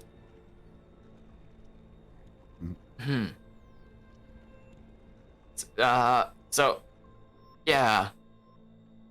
Rowen, would you mind if I could get your name in the book? Aw, This feels like sure. some Fae shit. I just look so happy. I'm like glowing because I'm now part of the book. As I sign my name into it. And I like do a quick test message, just hello. You hear in your mind, hello, in Dante's voice. Dante, I can hear you in my head. That's... Oh, now that is some telepathy. I see what you guys meant now. Nice. Did you not believe me? I wasn't sure if it was maybe via flying birds or texts, or if the other person also needed a book. I was confused on the details. Rowen, you were literally looking at me while I was writing to Lucy. I didn't know if Lucy had a book. I don't know if he has a book in his brain palace. You learned that he's in a sword, and you think he has a book? Rowan's getting grilled. Dante looks at Matif when he says that and just looks back to Rowen. It's okay. I get it. Matif's just bitter about the whole thing. I make another mental note to really talk to Matif in a minute. Okay. And yeah, I'd like to get rid of my armor again so I'm not impaired. Mm-hmm. And I would like to dive in. Is the water up to the edge? Could I get back out if I jump in now? Yeah, you can lift yourself back out. Oh, okay. Yeah, no, the water is at like as at level of the hole. You're not like jumping in and then hitting water. Yeah. Okay. Yeah. Good. All I can would think of also- is that image of Rowen coming out of the well where it's like everything hurts. Let's hope it doesn't go like that this time.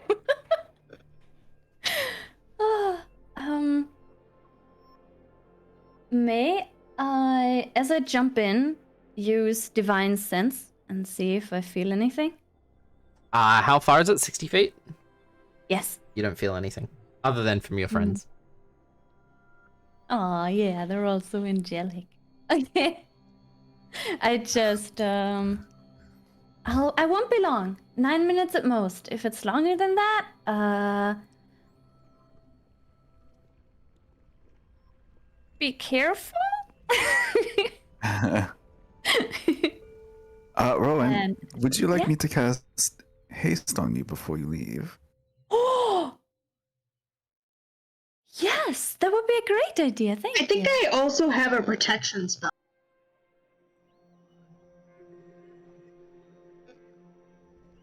So I will cast haste on you, and you can move twice as fast. So you swim super fast now. I will say, to backfire on that, you will also breathe twice as fast. So you have Oh, God damn it. you have 4.5 minutes. Okay, That's no, neat. then Just said that's neat. that is neat, but also Hal won't be twice the speed, so it's actually, I think, more dangerous to go in with haste. Very well. Well, good luck. So- Thank you. No worries. Do you want us to go with you? You don't have to go alone this time. Rowan, you hear in your mind. You can bring your friends. Yes! I would love for you guys to come. Okay, cool. Okay, cool. It's not like I wanted to anyway. Yeah. Matif is like Not the that I'm biggest worried about tsundere. Like, What do you think I am? that's true.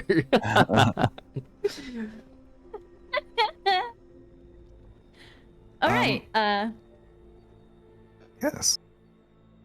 How long do we have underwater, Merlin? So, speaking of that, Rowan, Mm-hmm. as you hop into the water, something seems a little bit weird. The water, it feels like water, but it feels like slightly sticky, seems to be the right word at first. Okay. But it seems to be almost slightly thicker than, like, normal water. Oh. May I take a deep breath? Underwater?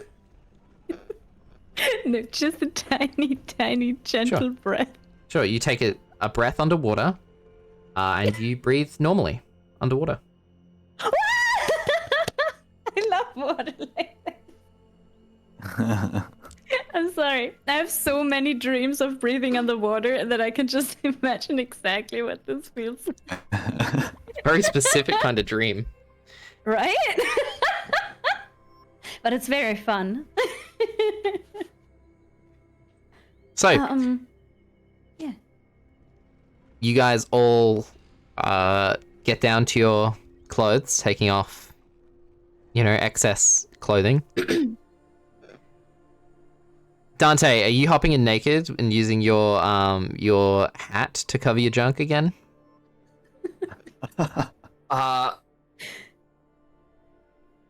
No. Okay. Seriously, imagine meeting a demigod in that shape.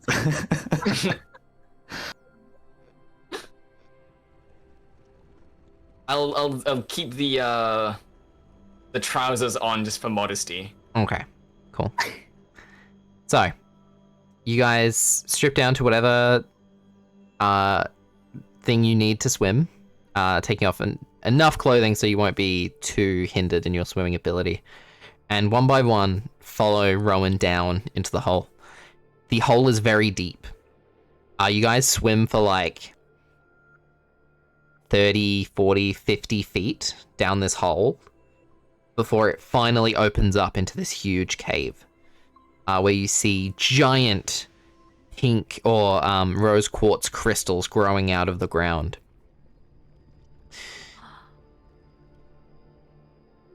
Oh my god.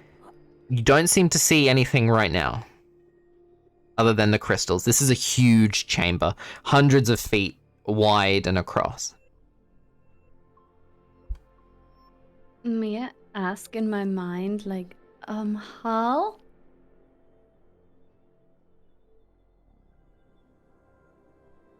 You send out this message through your mind, and as all of you enter into the cave, kind of floating and looking around, all of you see this weaving of a tail in between some of the outcroppings of rose quartz before it disappears and you guys don't see any more movement. And then out the corner of your eye up the top, you see a giant claw kind of like move and pull something further.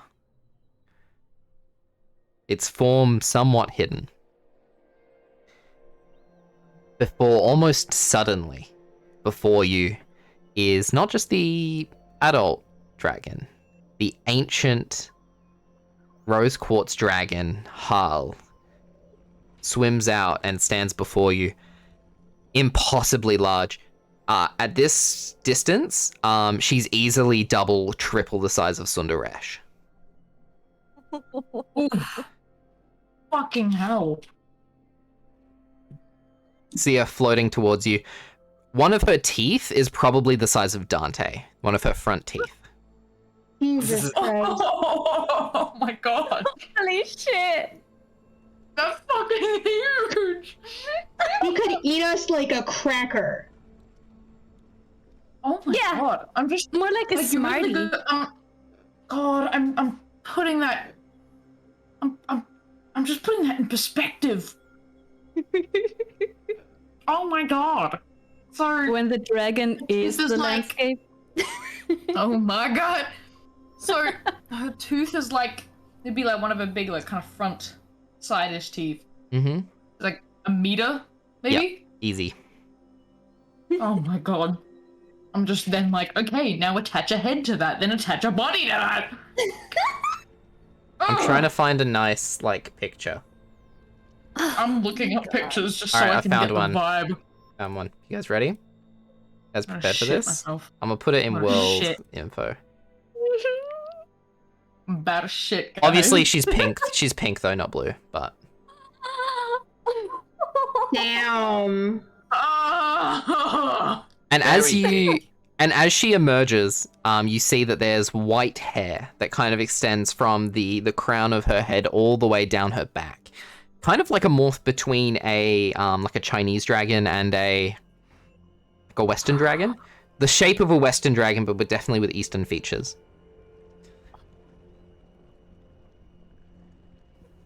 Really? I love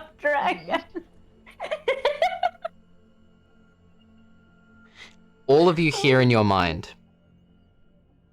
My god, I need to remember if it's vaguely European. Okay. Welcome back, children. And welcome back, looking straight at you, Rowen. Welcome back, child. Hi. I say back. We are sorry to intrude. But we just arrived here. And well, first of all, may I introduce you to my friends? And She says, as you say that, she begins swimming further forward, coming face to face. First to Dante, who she dwarfs even more excessively than the rest of you.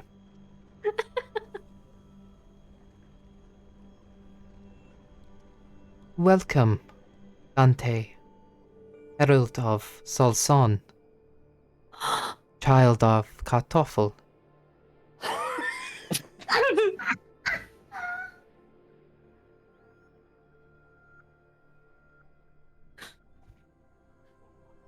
Welcome. Thank you. Pleased to meet you.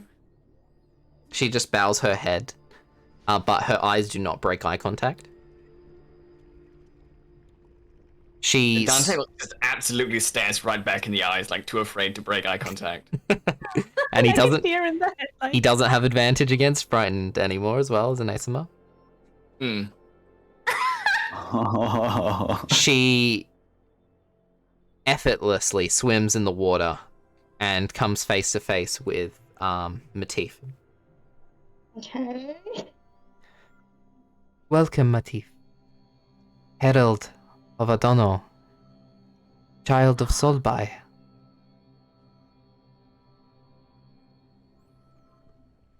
I will say, Matif is a little excited, not because of this dragon thing, which he is terrified of, but because he's gonna figure out who the other fucking Herald is.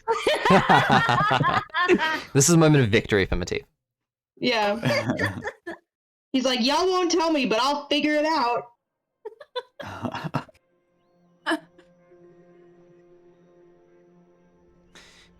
She will swim over to... Sorry, just need to pull something up real quick. Dun-dun-dun, give me a sec. Got so much stuff to try and to remember in my brain. It's all good. I just keep staring at that picture. Ryza is entranced. I'm sorry, dragons are just too fucking cool. She lost her wisdom save against that dragon. Oh my god, I should have been so funny.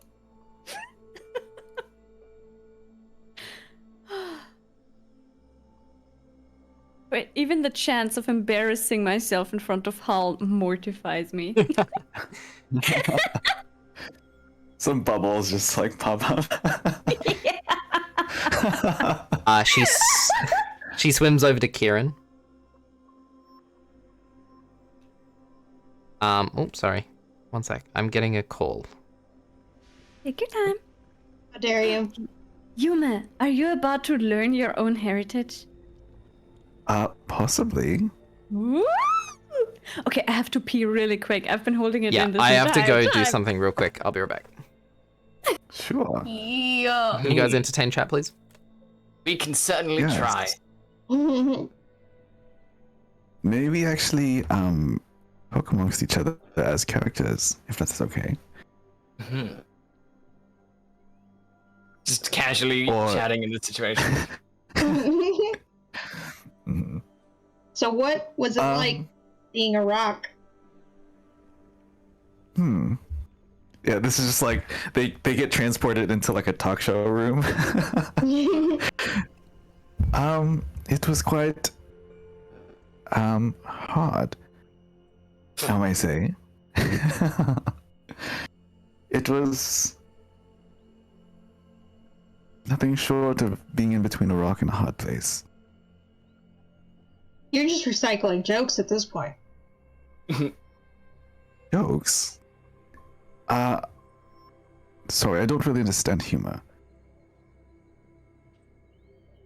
But Dante is the master of charisma. He has taught me quite a lot. Anything you've learned about charisma from me, you should probably hurry and unlearn it. Humble as always. I mean, you haven't been around for long, but Lucy. Okay, I'm back. Hello. Always made fun of me, but for my lack of charisma. I will have a word with this character. Give him a piece of my mind. I mean, no. I mean, he's a troublemaker, but he's a good guy. I will make my own judgment on him. You're talking about Lucy? Mm-hmm. Yeah. Okay. So, sorry about that, guys. No worries. She swims over to Ciaran. She says,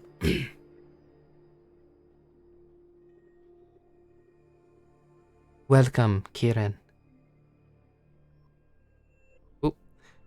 Wielder of the ancient magics and child of the stars."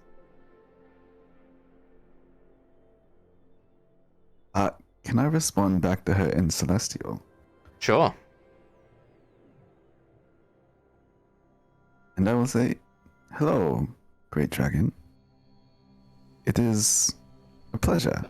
This place is quite peaceful. Let's see. Who speaks Celestial here other than Ciaran? I already checked that out. I believe it's just Dante. Dante, you understand what Ciaran says. No one else does, though. She swims over to Emmyth.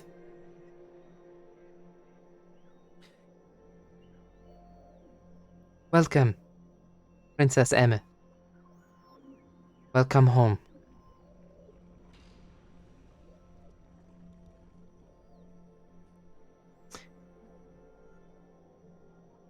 Thank you.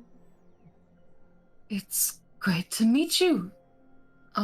We have met before a long time ago, although I do not believe you remember. I'm afraid not. It is okay, you were but a Afraid baby. Yes,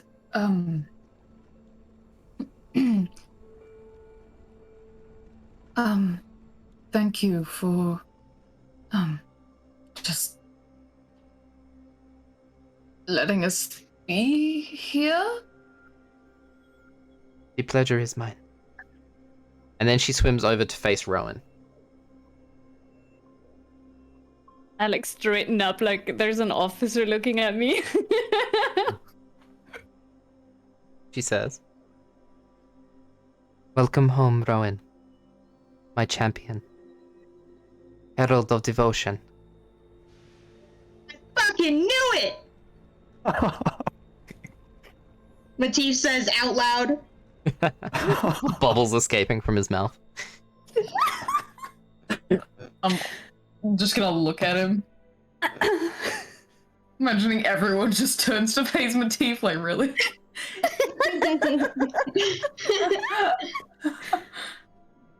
And you have one missing from your troop.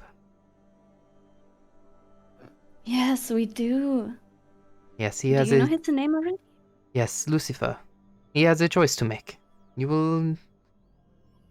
will find him. I am sure of it. Well, that's We don't really... talk.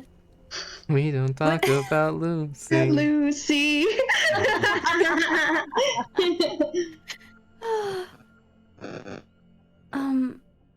I have so many questions. I'm so sorry.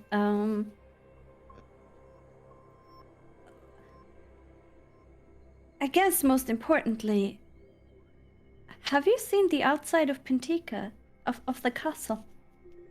Yes, the magics are working just as they are supposed to. It is a disguise? She looks over to Dante and she asks, "Were the flowers convincing?" I mean, they're not really flowers, though, are they? They're rocks. Yes, well, I got close enough. Yeah. From a distance, yeah, very much. The best magics work from a distance. I don't know about that. I've got some good spells that work very close. Yes, but you are something else. She kind of like eyes you up and down.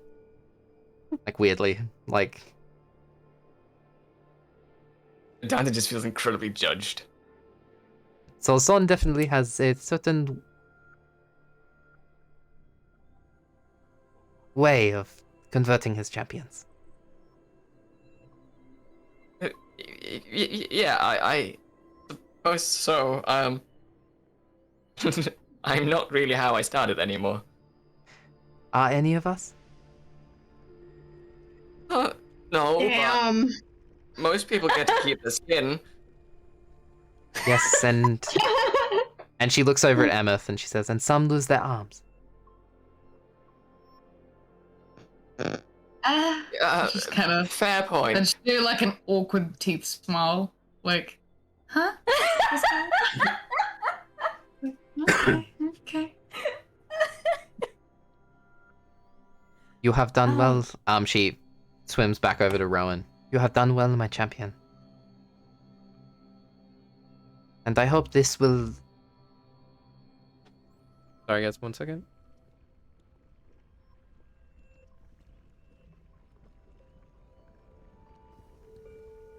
I still got "We Don't Talk About Bruno, but Lucy" stuck in my head. Okay, I'm back. Hello. Hello. Shoot, where was I? What did I say last? I hope this... I hope you found your way on your journey without these. And she reaches out with her giant fucking claw. And very much dragon turtle in Avatar style. She puts 2 of her claws, one on your heart and one on your head, Rowen. Uh-huh. And you guys see this soft pink glow, and Rowen, you feel all your memories rush back. From childhood, growing up with your dad and your mum, before her passing during your youth. Your journeys in the guard protecting Emmyth's mother and watching Emmyth be born. You were in the room when she was born and grow up. You watch Emmyth's mother die on that beach and overwhelmed by this devil of a woman who spirited away Emmyth into the night. You remember being banished by the king of Schoberg to wander the deserts and removing your memories via his own personal magics. And you remember wandering the desert, failing to find a way to survive before, in your mind, dying. You do not have Eve's memories, however.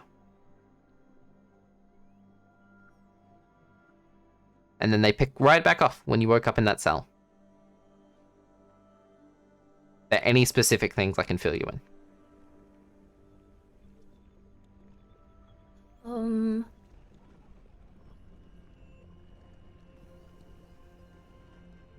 Was I in that dark, cold cell as a Rowen You remember waking up in a cell, beaten, bruised, cut, and being taken by this blonde-haired human man away on a boat to meet with a orcish gentleman. You know to be Xandros now. Basically trading you for something inside of a very heavily locked chest, which was traded. You were given in exchange for this chest. You remember being transported to Liu Pai and then having Xandros's people take away your memories. What few memories you did have. I might have missed it, but how did she die again? Rowen died in a desert. Okay. But Rowen doesn't have Eve's memories. So whatever happened after she died, as we know, because of her, I'll just fill everyone in. Because of Rowen's ability, when she succeeds on her death saving throws, Eve comes back. When she thought she died in that desert, yeah, it's a different story of what happened. Yeah. You remember coming here as a child and meeting Harl, coming under her guidance and tutelage. And it's like waking up and seeing an old friend.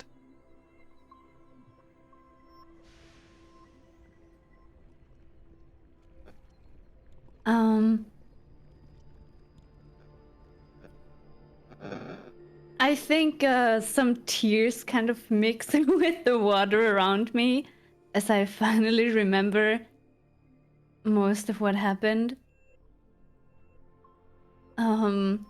And I think I'm just gonna hug one of her claws. You hold on to one of her. It's a single talon. Yeah. You manage to wrap around. Aw.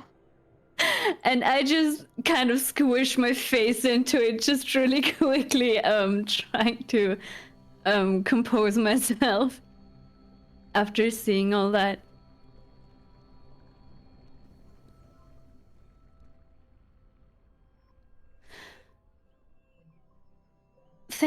Thank you for giving me my memory back. It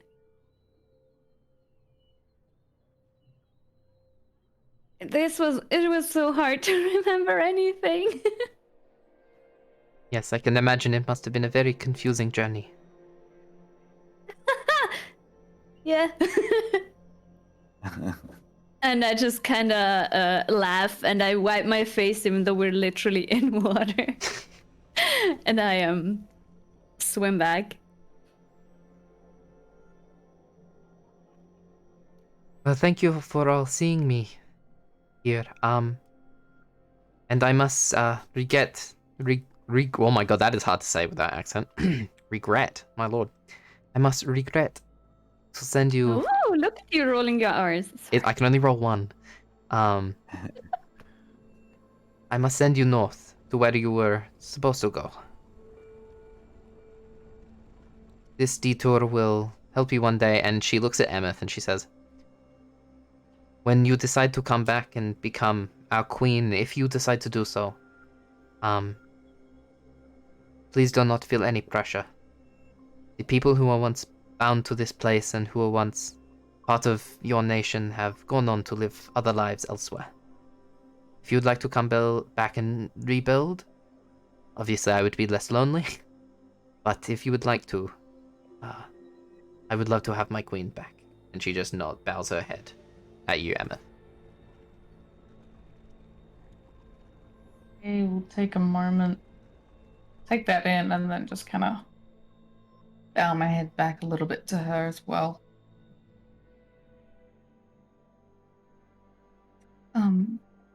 Thank you. Well, I hope to I wish to see you again, but you all have a journey to go on, and much harder battles to fight. If you ever wish to return, she hands all of you a small rose quartz gem.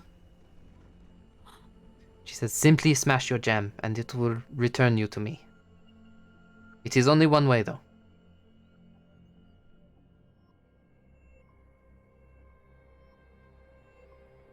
I assume each gem only transports one person. Yeah, 1 gem per person. Cool. Speaking to her in Celestial once again. Mm-hmm.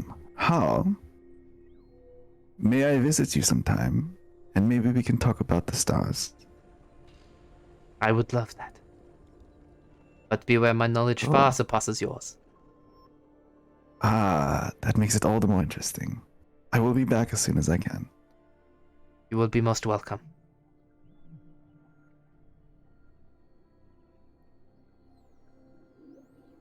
Well, I believe you have a cherry tree to attend to. He looks at you, Dante. Yeah. But by the way, do you know anything about that chained up tree we came to? Yes, the Markovians have been making visits here to conduct some experiments. My vision only, sadly, can reach properly through Rowen, so I got glimpses of what was happening, but not a lot.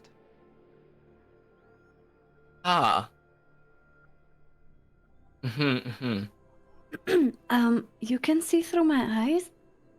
I can understand what is happening. I get a vibe. Oh. The vibe I check. think back at the hot tub. You briefly get a flash of like when you and Emmyth were like kind of flirting in bed together. And she whispers just to you, Rowen. She's just like, "It's okay. I zoned out by that point anyway." I just retract into my armor. She literally says to you, she's like, "You live your life, girl."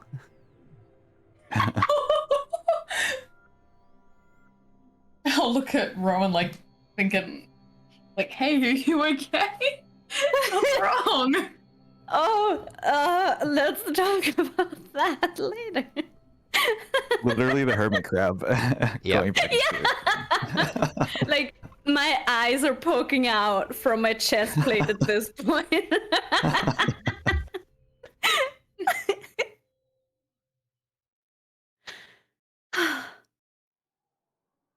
Oh, how? One more question, actually. What is the nature of the connection between Emmyth and this land? Or between Emmyth's whole family and this land? Emmyth is a part of a long bloodline tied to this place.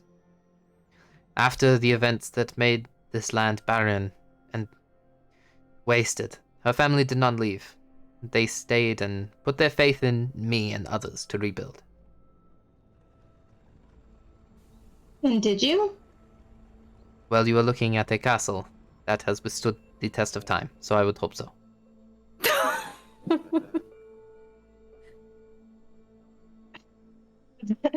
The outside would beg to differ.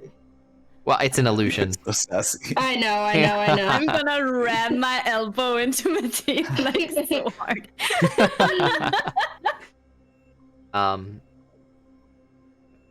But if she chooses to leave, that is her choice. You cannot force a queen to return to her home.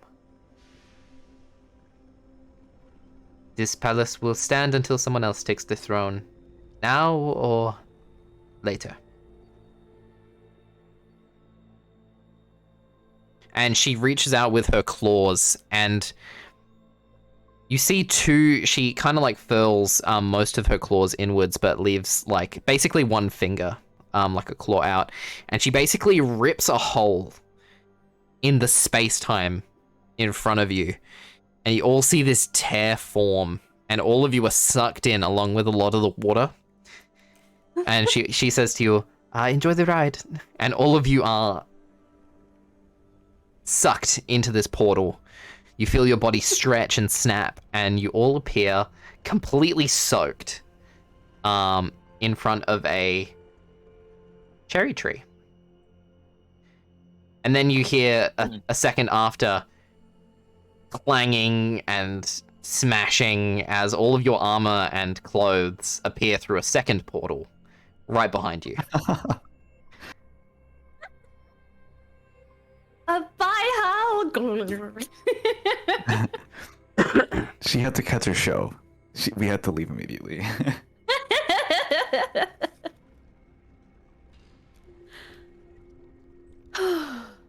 And then looking around, where are we? Dante, where are they? We're home. This is my village, yeah. It's been a while since I've been Ciaran's here. eyes light up. And you Master's guys- homestead. You guys look around and you guys see yourselves in front of a cherry tree. It's not currently in bloom because at this point it would be late autumn, I believe, at this point, approaching winter. And all of you are immediately feeling a lot colder. The places where you have been visiting were a lot warmer, especially down in the Deadlands. And as you guys kind of get your standings, and especially since you're wet, the I was gonna say, the we're cold fucking winds begin to soaked. blow over you, and all of you immediately begin shivering, except for Matif, who is resistant to cold. Fucking bitch. Oh, I can feel that. May I,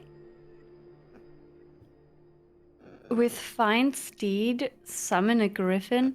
Is it warm? Can you summon a griffin? Is that how that works? I don't know. Does anybody I have would love to. prestidigitation? I believe your Find Steed makes a specific thing, if I'm correct, Rowen. Yeah, you summon a spirit that assumes the form of an intelligent, strong, loyal steed. And I believe, if I go back far enough on our messages, Do you? was I serious about that? Yes. Oh, Oh, yes, I remember. No. I remember what it looks like. I've just scrolled back and I found it. Are you gonna cast Find Steed? Yes. Okay. You watch Rowen put her hand out, and she kind of places her fingers between, like, into her mouth and makes a loud whistle. And kind of glittering, basically out of nowhere, appearing as if from the air, you see this pink and white dragon unicorn that appears, Oh hell yeah! covered in What? scales, with a big, with a large horn, already with a leather saddle. It does have itty bitty wings, but not enough to fly. I was 16 when I chose it, okay? It's adorable. I just go and give it a hug so I can warm up. If anyone wants to hug him, they don't bite. What is their name? I Rowan? don't know. Do you want me to name it, or do you want to name it? Do you want to name it? I would love to be surprised. I'm gonna give it a stupid name like Goggle or something. Like. Oh my god. What's unicorn in German? Einhorn. One horn. Horny boy. I'm joking. No. Name it something a 16-year-old would name it. No, I don't want to name it whatever a 16-year-old would name it. Oh I am my about to. God. I'm about to name it something a 16-year-old would name it. No, please. You are gonna regret giving me this power. Are you? You know what? Are you ready I'm. for its name? Yes. Apple Princess. That's perfect. Princess. Apple Princess. It's like this badass dragon unicorn. This And- is what This is what Dungeons and D&D Dragons was made is for. about. Yep. this is what D&D is about. This is it. This is peak content right here. This is what I came for. You know why she's called Apple Princess? Do I have an apple in my... Sure.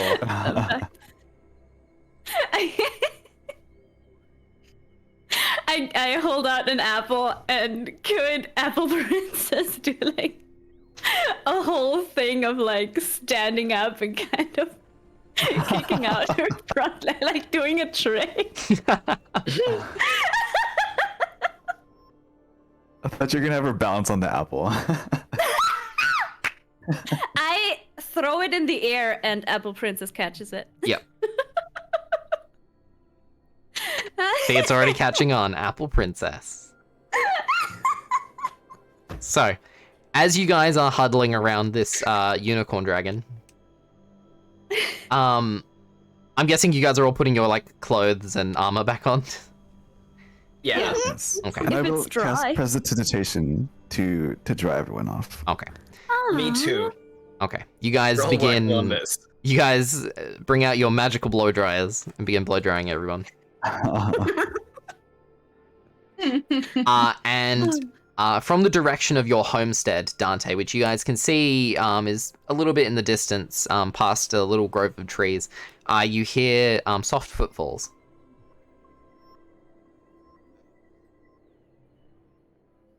And Dante, Yes. you see as you turn towards these sounds, as you're like blow drying your friends with your magic, you see your dad, Bruno Cabrera, Oh. coming over the hill. And he says, he comes up to you and he's like, Dante, when did you get home? Only just now. We just showed up. I'm gonna run to him. He scoops you up into a big hug. He's not much bigger than you are. He's a little bit pudgier in the midsection. He's got a bit of a beer belly. But he kind of like picks you up and squishes you, and he's like, "Yo, mother has missed you." Where is she? Maybe we can go and meet her. I've brought some friends home. Yes, I can see that. Nice Father. to meet you all. Ciaran! Kieran's like so excited. And he kind of like loops his arm with yours, Dante, and leads you over to the homestead.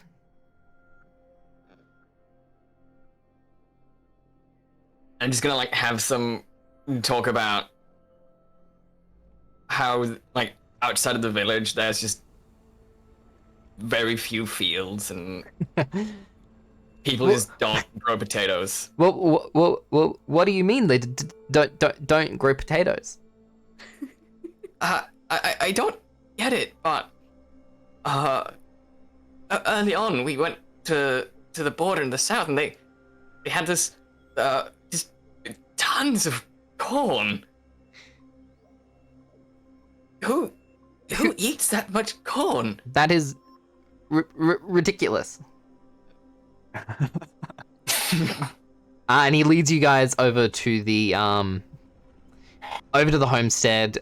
He, without blinking an eye, takes Apple Princess and kind of like leads her into the like a little stable where there's like a couple of miniature ponies.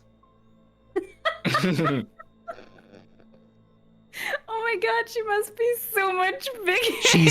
She's huge compared to these miniature ponies. Like, these are miniature ponies even by miniature pony standard. Like, It's a pony, but for a halfling. exactly. It's like a large dog.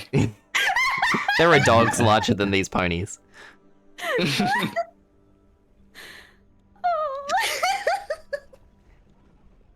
And yeah, he walks inside, and like he grabs like this heavy kettle and kind of like not kettle, this heavy like pot and puts it in front of the door so the door doesn't close on everyone.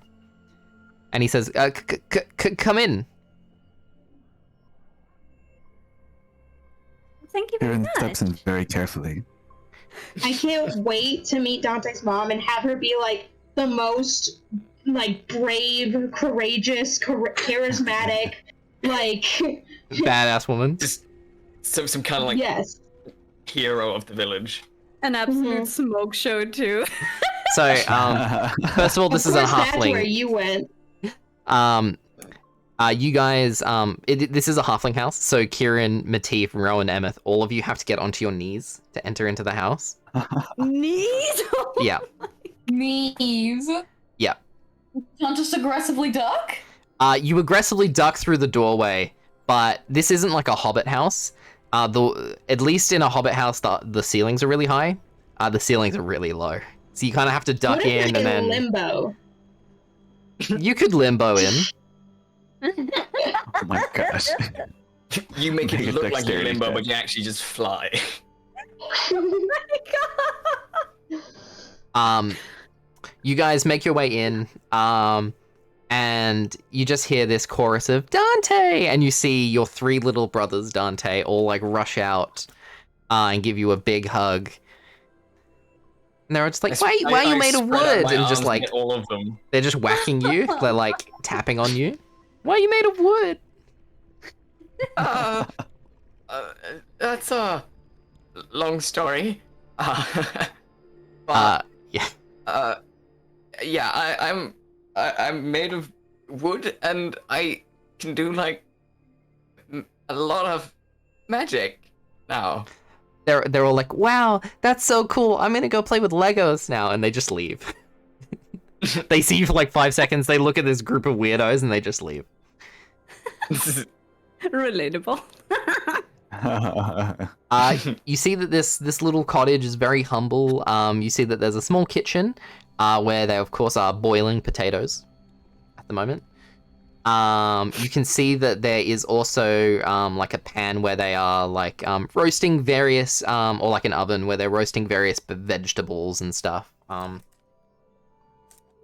There's a very basic wooden table with some cherries like on a center plate. There is a small kind of living area with 2 leather chairs, and then doors leading into like the bedrooms of the house.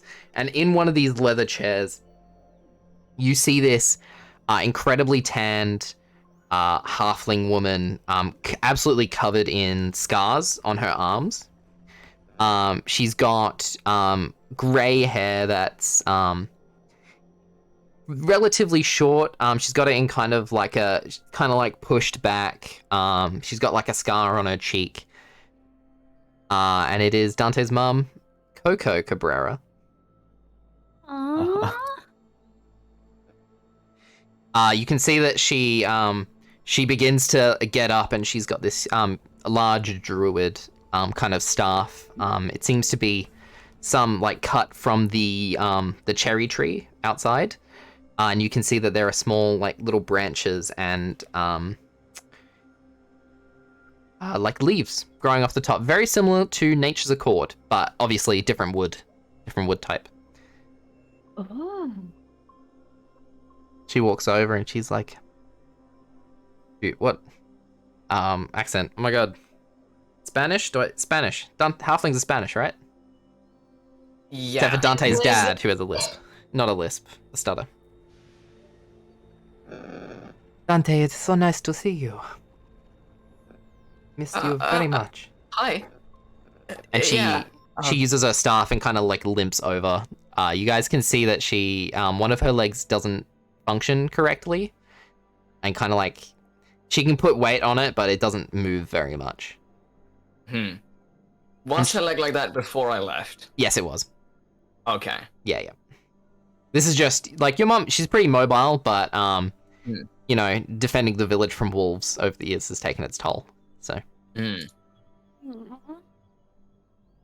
she reaches down and she gives you a big hug, and she notices the antlers and the new wood look, and she says, "You seem to have been on quite the adventure." No, this is getting too chosen. Oh, it seems like you've been. So it seems you've been on quite the adventure. Impressive. Yeah. We've been a bit far and wide. How's things been back home? Oh, sorry, Pastel, you're getting a bit buzzy again. Am I? Yeah. I think, was it your phone? Moving your phone too close to the mic? Is that it? No, because that's not what I'm doing right now. Weird. I apologies. No, it's cool. I just didn't realize it was doing that. What was your question? I just sort of asking if anything's been happening in the village. She just says, But also, as I say that, I want to sort of lean down and just try my new racial trait, Healing Hands, on her leg. Oh, okay. It only heals 10 hit points, but sort of just try and help. You reach down and you place your hands on her leg and use the healing hand. Use your ability. And as she's speaking, you watch color visibly return to her face. Although she wasn't showing it, this leg was causing her immense pain. And all of you hear an audible crack as her leg kind of forces its way back into place. She kind of yelps a little bit, but she begins to rotate the leg and can move it properly.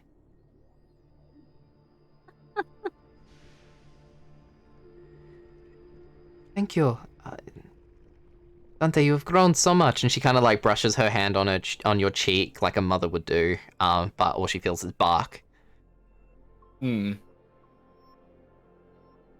grown up so much.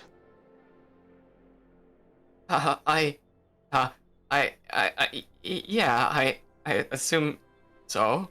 I mean, it hasn't, been super easy on the road.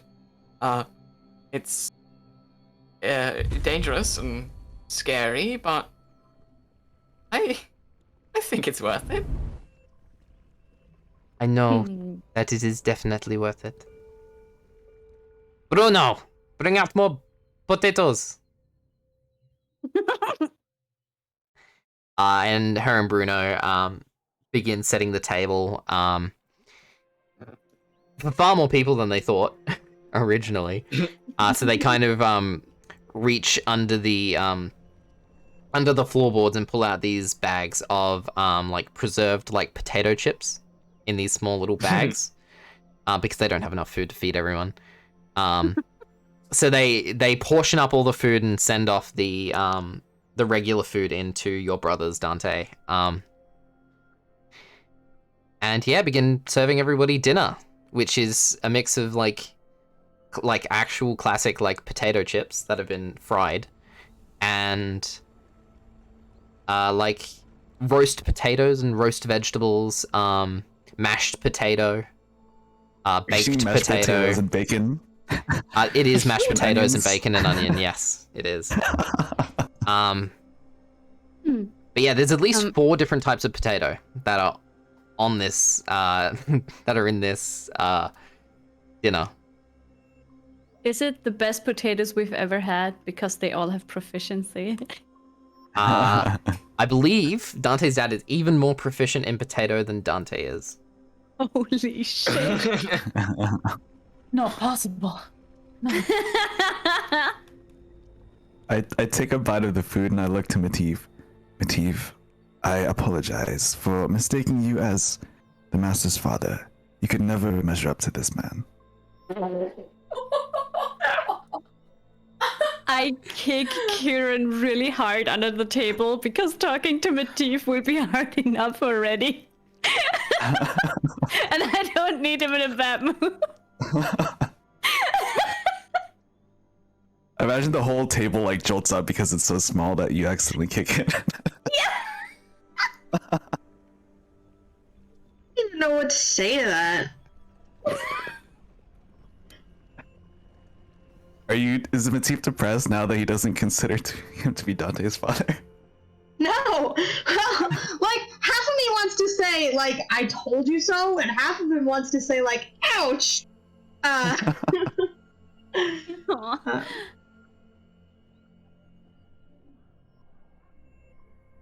Yeah. I'll let that go. But For now. I'm on to you.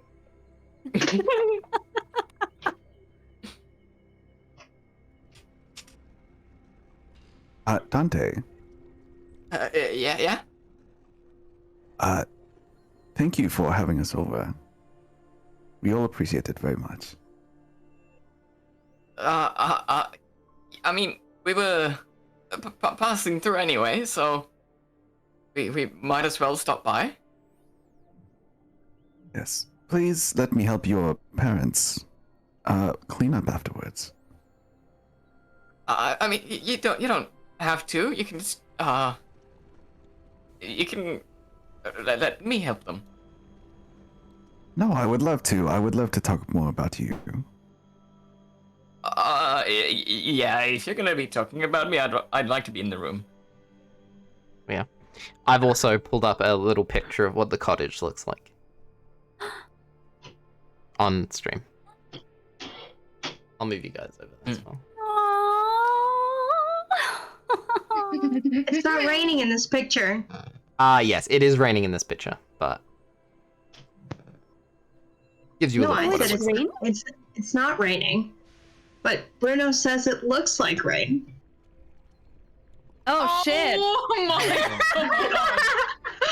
Holy shit! Just for that, I'm gonna make Bruno a wild magic sorcerer. Just for that. Oh my god! Oh my god! Oh my god!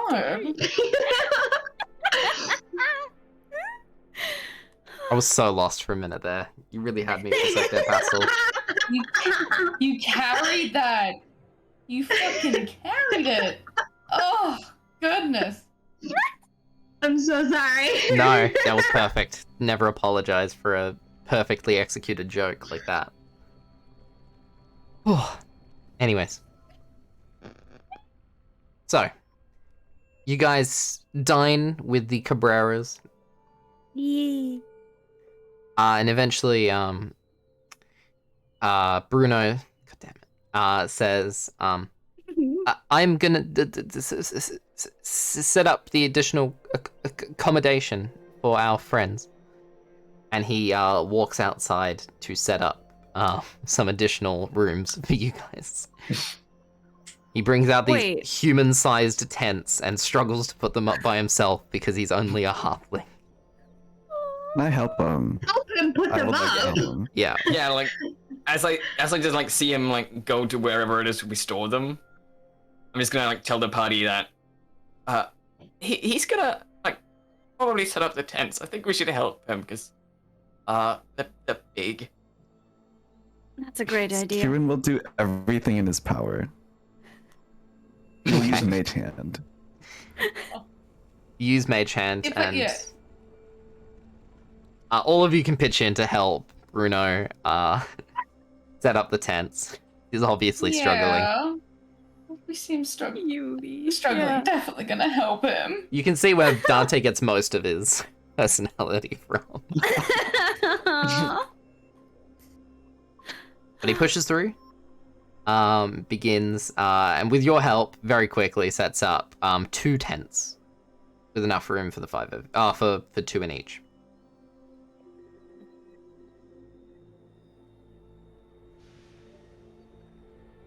And he says, Dante, we've, your room is set up for you.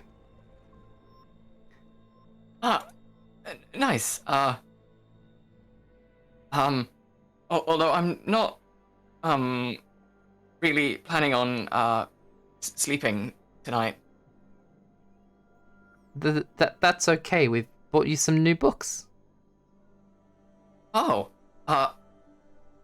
yeah, I've actually kind of been looking for books for a while. I've only had the old, spell book to read the entire time I was on the road. Well, I'm sure that you'll enjoy books we got for you. Yeah, thank you very much. I'll make sure to bring them when I leave again. And he just brings you into a big hug, and he says, "We missed you." I'm sorry for not riding home. It's okay. That- A Yeah. young man needs to explore the world. Young man.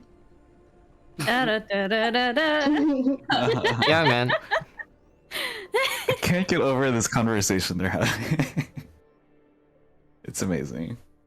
Aw. He's not realizing that he's talking to a mass murderer. Yeah. A Yes. hero. A hero of a war, defeated a demigod. Wait. Nearly defeated the demigod. Nearly. Oh, Butane. okay. Yeah. Oh. Well, nearly. Got away. But... We'll get him eventually. So I'm guessing Ciaran, Matif, 110, Emmyth, Rowen in the other? Cool. He goes inside and fetches some magical blow-up beds. Yeah, there's a magical air stone on the inside, so he kind of like shakes up the air bed and activating the air stone inside and blowing up the mattress. Oh my god, genius.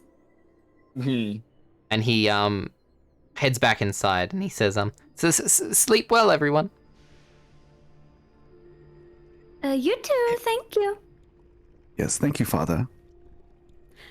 Ciaran, stop calling him that.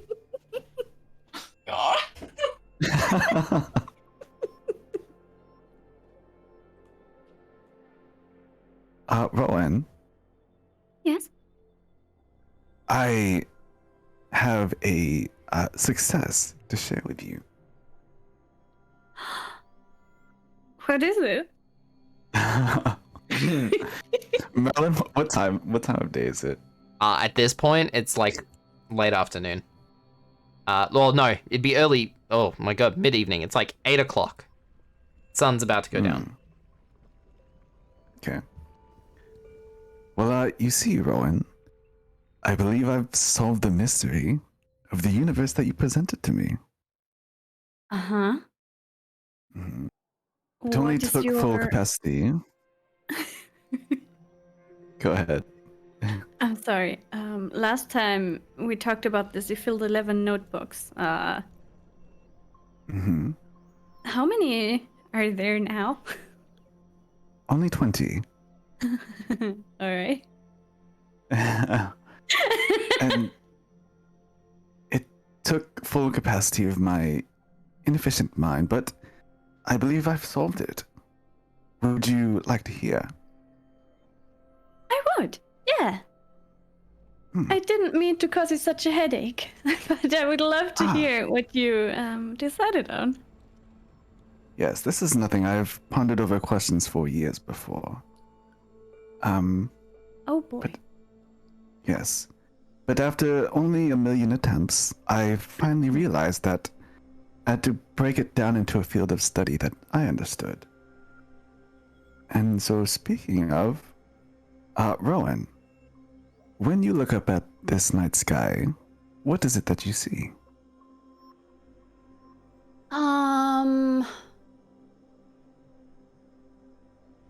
Looks like rain, to be honest. Mm-hmm. And further beyond that?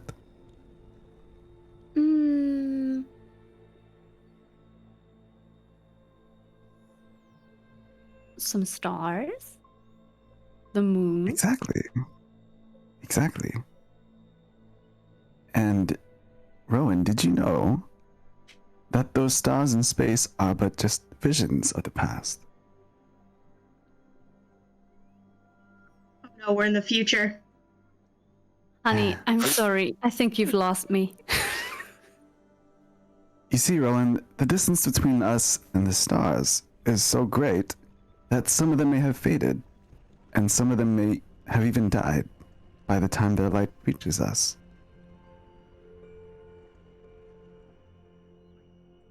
All right.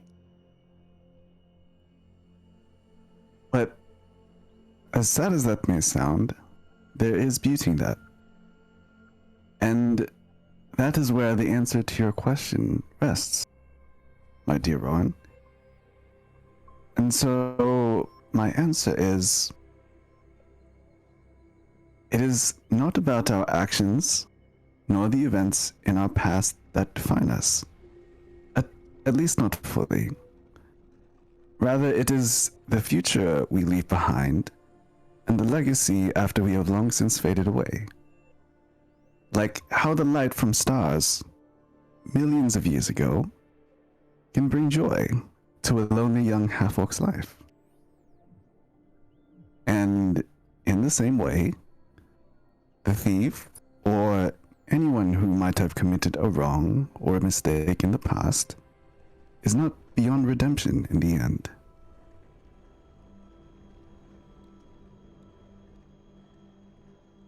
Aw. I think that's a good answer, Ciaran. Thank you. It took a while, but I've solved it. 20 notebooks. You really put your mind to it. Rowen, Yes. what do you wish your Starlight legacy to be?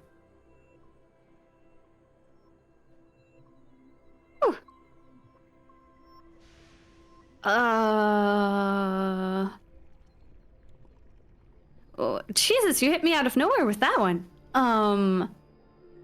Well, you mean what I wish for to remain when I'm gone? Yes. What is it you want?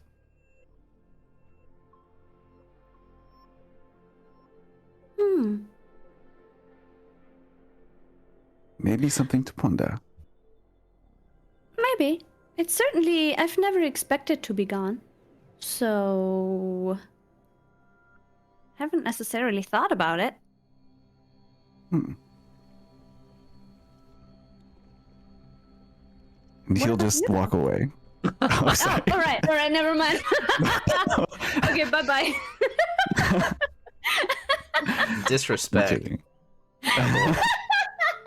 So, He doesn't know how to end the conversation, so So he just when he feels like it's done, he'll just leave. okay. Oh, that's great. Aw. Dante, do you wander up into your room to look at the books your parents got you? Yeah. Okay. Sort of, yeah, look at the room. But, I'll be leaving the room at the very latest at about sunset. Sure. You walk up and you see that there are 3 books placed on your bed. You One see of them is called How Not to Murder Everyone. A guide to patience. yeah, so one of them is called A Guide to Patience, Advanced Potato Making, or like Advanced Potato Horticulture. Mhm. The other one is so your parents don't know how to explain You've Got Celestial Heritage, the book. And Yeah, the I other just- one is Druids for Dummies. Yeah, the Celestial Heritage one, I just sort of like hold in my hand, just. It's late God. now, isn't it? Yeah, your dad's like, your dad who's like watching you just responds, yeah, sorry about that, and just leaves.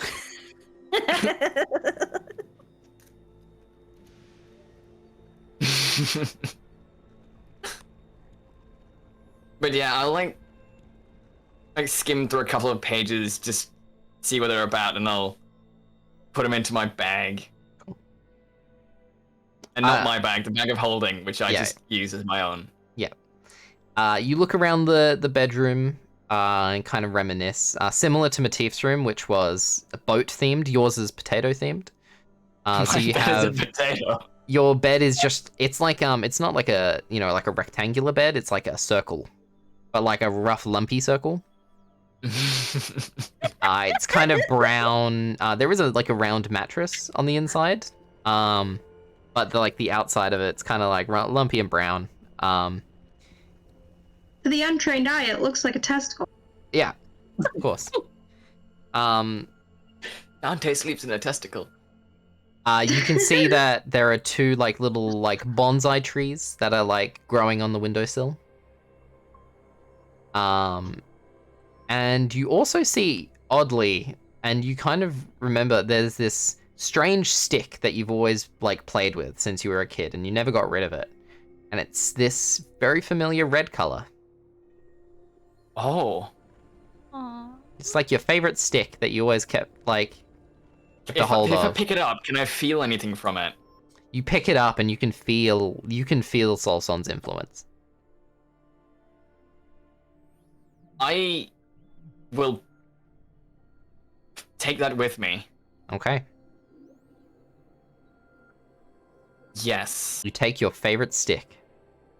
My you. favorite stick. Yep. Of course, Dante has a favorite stick. You also see on the wall, before you leave, they're kind of like hung on the back of your door, which are the like potato trading cards. With like they're like you can get different types of potatoes with different stats. Potato the Gathering. Potato Potato the collecting. Kartoffel the gathering.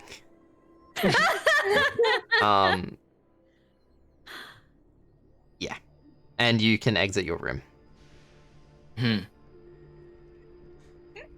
So, you guys all go to sleep?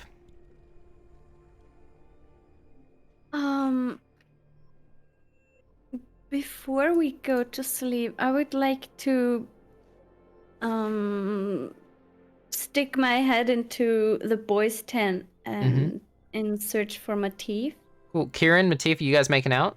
Or I actually had a conversation I wanted to Ciaran, but I can wait. No, please go ahead. I already had a conversation with M today, so we can do that later. Okay. Well, mine is more of like a romance conversation. Later, it's not gonna be like actually plot relevant. Well, that Everything's plot relevant. Go Yes, on, exactly. Queen. Maybe you should do Rowan's first. No. It's up to you. It's up to you. no, Matif, We'll do- Matif's going first. Go. Okay. Okay. Matif is gonna like set up his bed, and right after Ciaran comes back in, he is gonna be like, and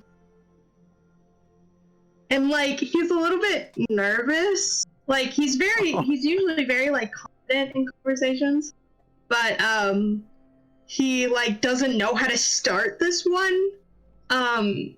So it's gonna be kind of like, so why? What's with the stars thing? Smooth. Smooth as fuck. Oh my goodness. He leans in real close. Matif, do you wish to know about the stars? Well, and he like backs up a little bit. He's like, I just meant like, you seem to be very interested, and the Hall, I think their name was, said you were a child of them, and so I wondered, what, why,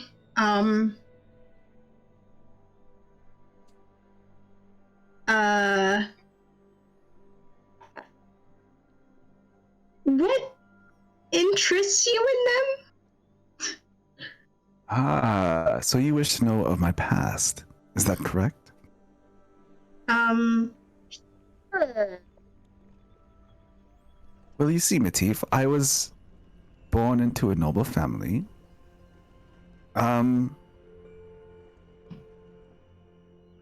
At this point, I've only been introducing myself as Ciaran. But my full name is Ciaran Acerolo Orion Avalon the Faith II. Mm-hmm. This is some Percy DeRollo Yeah. shit. I totally caught all of that. Continue. Yes. And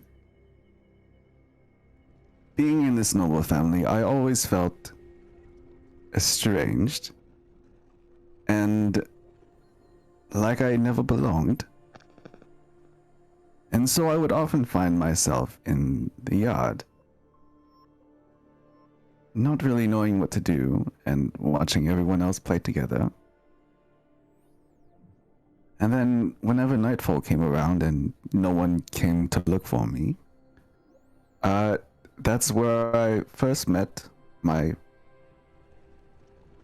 friends, the stars. They were the ones who were with me at night, and the ones who I would talk to. And over time, they just became my passion. Their beauty and existence were fascinating to me.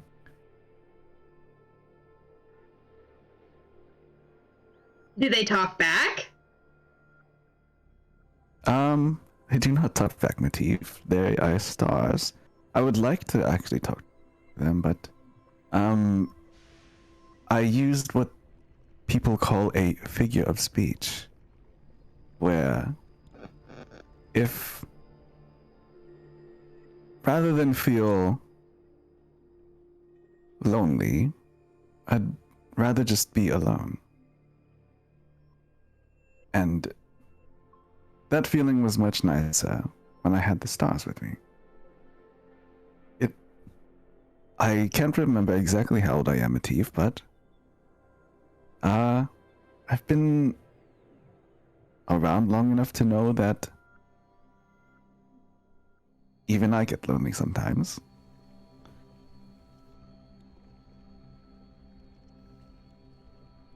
I know the feeling. Mm. I Are you the same?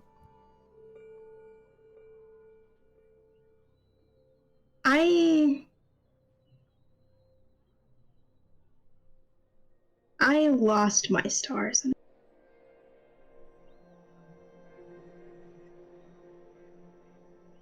I feel lonely because I am alone. If that makes sense? Although we are in the same tent together.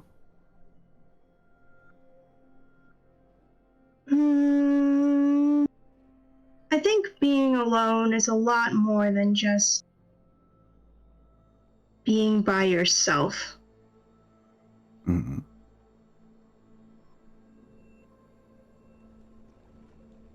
Yes, I understand. Feeling lonely is quite different from being alone. Even in a group such as this, maybe if you feel that no one understands you, then you feel like an outsider. More like nobody trusts me.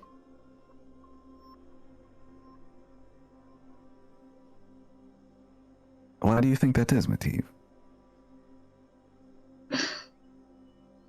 I know you were not there. Well, I could you, like, tell what was going on when you were a statue? Could I, Merlin? Every single minute. Then yes, I heard every single thing. So you know that every one of them is keeping secrets from me. Hell, Rowen joined our party, like months ago? And still, Dante will talk to her before he'll talk to me? I thought we were close. I thought that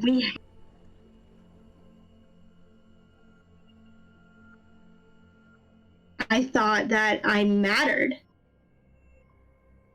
in some sense. Thought we had a connection. And yet, all of that is trumped by what?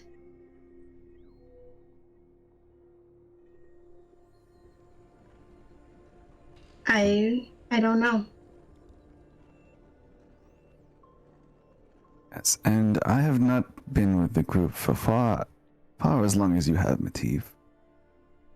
And I'm sure there have been moments where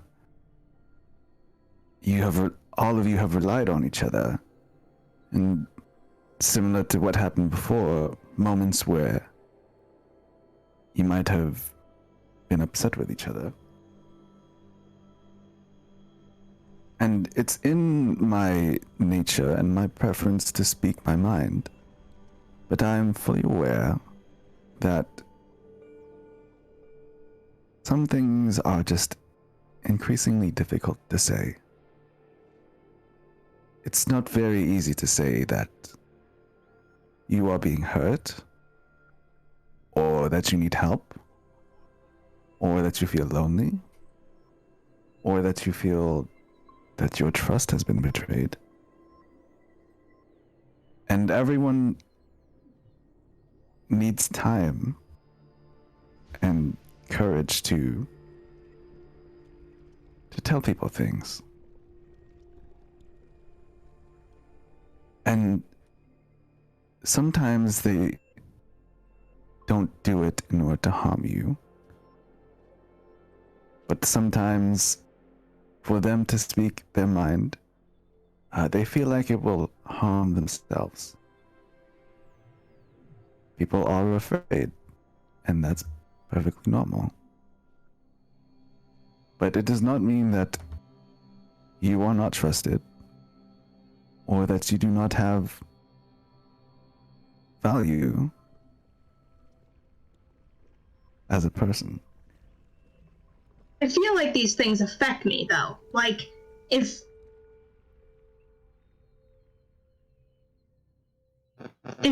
you were to know something, and it would affect my decision in my life, would you not want to share that? If something were to matter in the decision we're about to make, or the people around us, or what I have to do, you would tell me. I guess not you specifically, but I mean, like, in a general sense, if you care about someone in any form,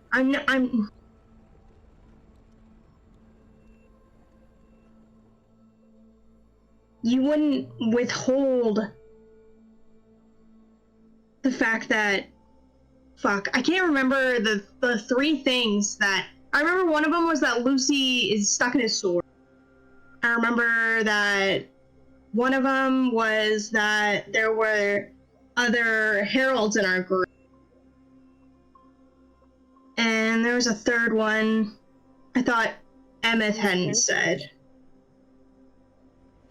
Was it? I know I mentioned it in that situation, but...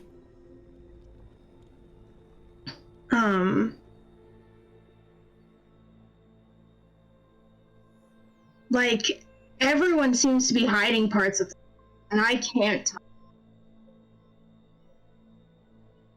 It doesn't make sense to me in any form of the word.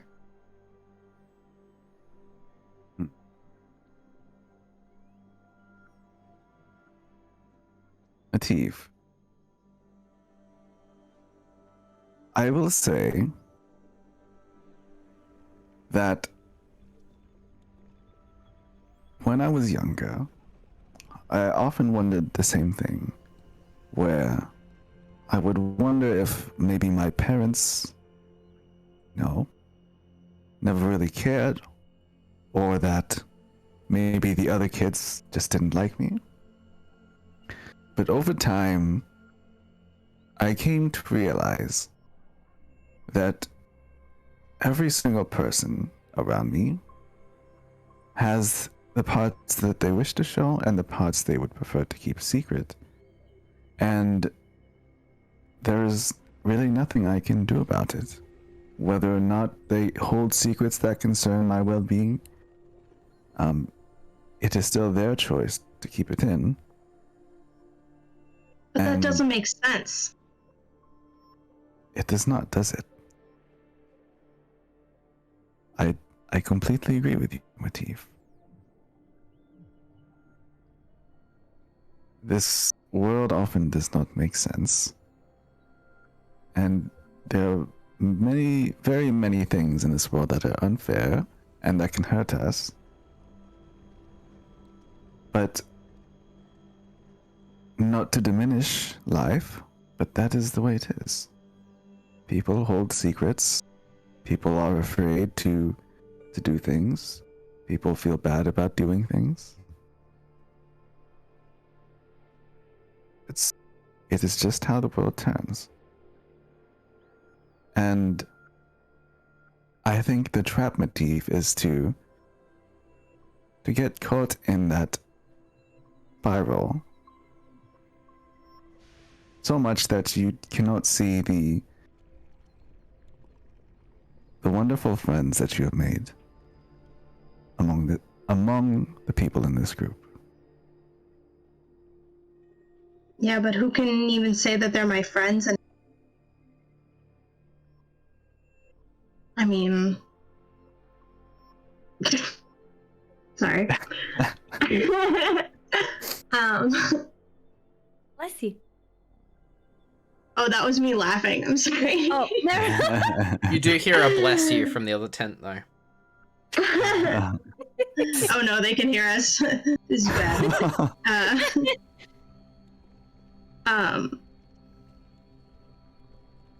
See, I didn't even like Lucy. And yet, if I knew something about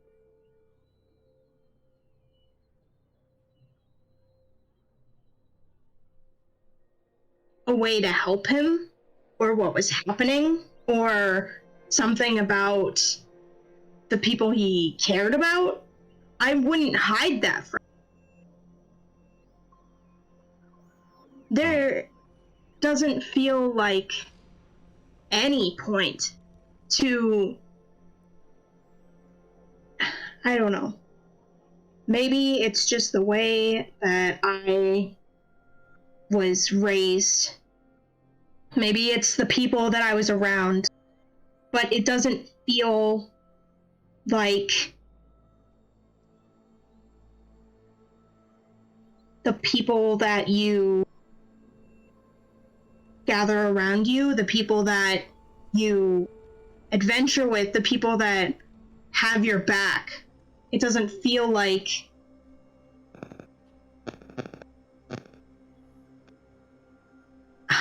never mind. We've gotten off topic. Matif, may I share something with you? No. Never mind. I'm kidding. Go ahead. He doesn't really get your humor, so he'll just keep continuing. Matif, if you are unsure if they are your friends, or if you are unsure of maybe who they are, then do as I do and ask them. Ask them if you are friends. If they're willing to lie about and keep secrets, what says that they won't do it again? There is nothing that will dictate whether or not it happens. But like I mentioned before, there is nothing we can do to change that. We will meet many people in this life, Matif. people who are straightforward and people who lie, people who hurt and people who heal. But the important thing is to, for the ones who you are sure of, keep them close and cherish them.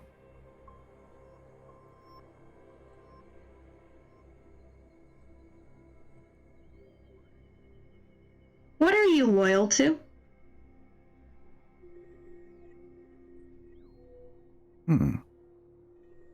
As in allegiance. Just anything.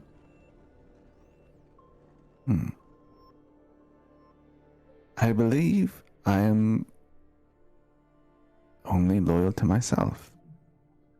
I do what my heart desires.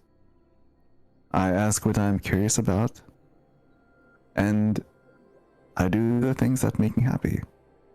And sometimes, gazing upon the stars, I feel alone and wish to have someone around. But I am still happy, doing what I love to do. Would you say that others should do the same? The same as me watching the stars. The same as you being loyal only to yourself? I believe so, but you must not misconstrue my words. Being loyal to yourself means recognizing who you genuinely are and sticking to it. Because I've noticed over my years that when people grow up and learn about the world and try to figure out who they are, the people without a sense of who the person is in their heart, they will often be like leaves in the wind, being controlled by the winds of fate. And without something or someone to hold them down, they are often lost. And so whether it be loyalty to yourself, to a cause, to others, to the stars, there has to be something that we hold ourselves to and can be our true selves with.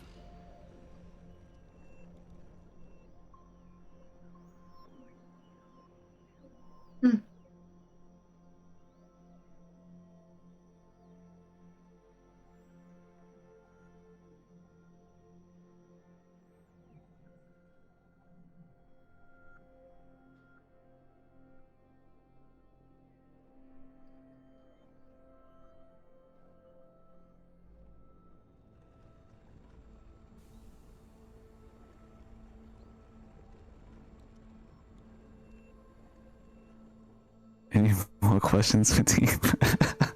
My god, I didn't even, I kind of zoned out there. I was like, wow, this is a long silence. Did I press pause? I was like, did my internet disconnect?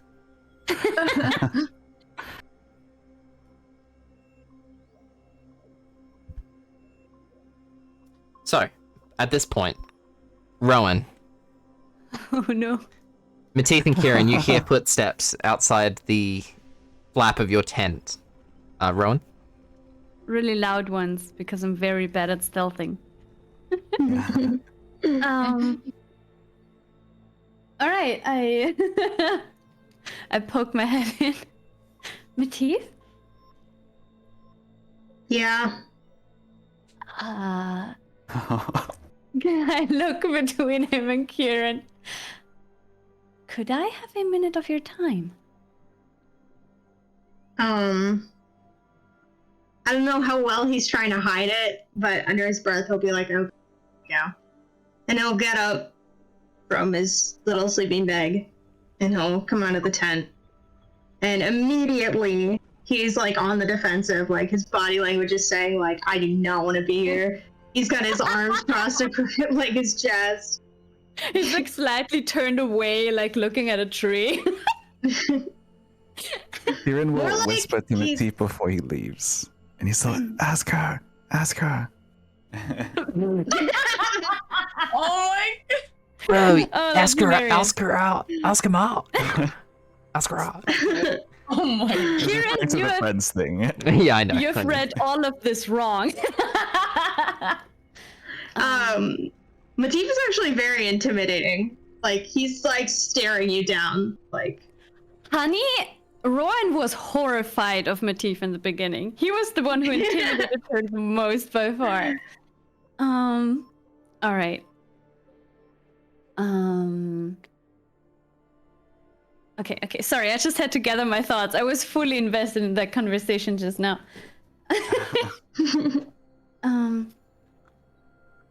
So, about what happened earlier today, I just wanted to talk to you again about keeping you in the dark, about, about Lucy and about Em.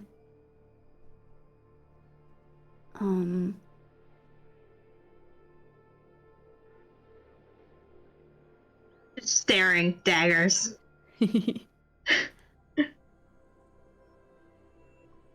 I understand that you put your trust in us. And I'm really sorry for betraying that today. And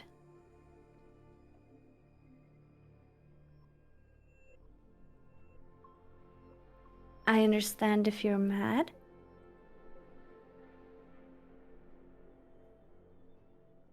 Why And you? I'm not. What? Why you? Why do you get to swoop in and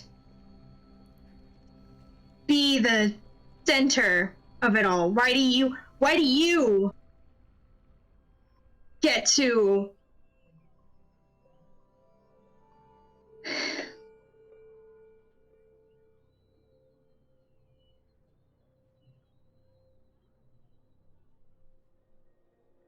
I get it. You've got this thing with Emmyth.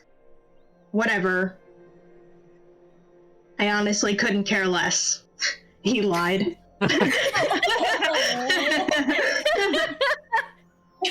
That voice shaking. He lies under his breath.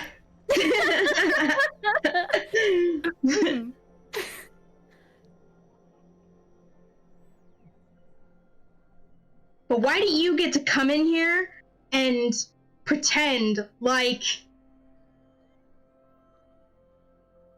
you've earned the same place that we have in this party? Why? No, you go. No, please continue. No, it's gonna be the same thing. What part of me gave you the impression that I felt like I belonged here?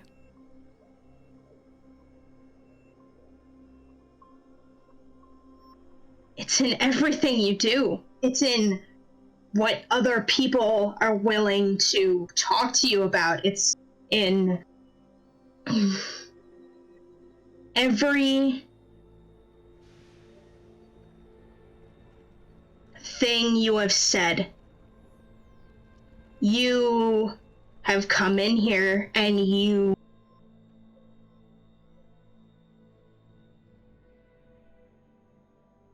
pretend to care as much about everyone here and their wants and their needs as much as the three of us have, as much as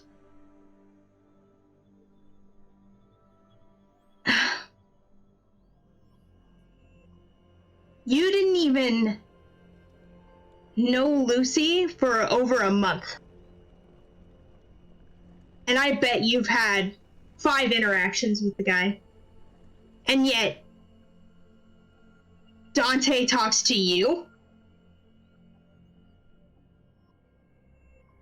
Emmyth talks to you about our heritage, and I guess that makes sense.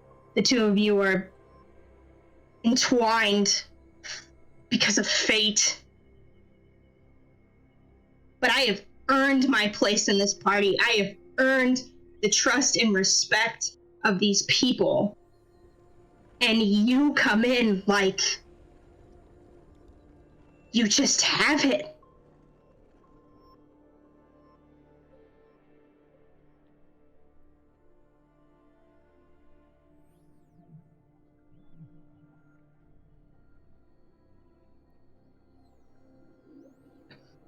Matif.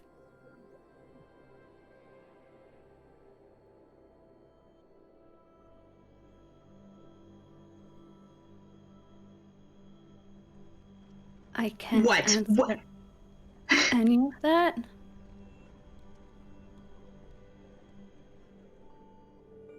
But I do want to prove myself.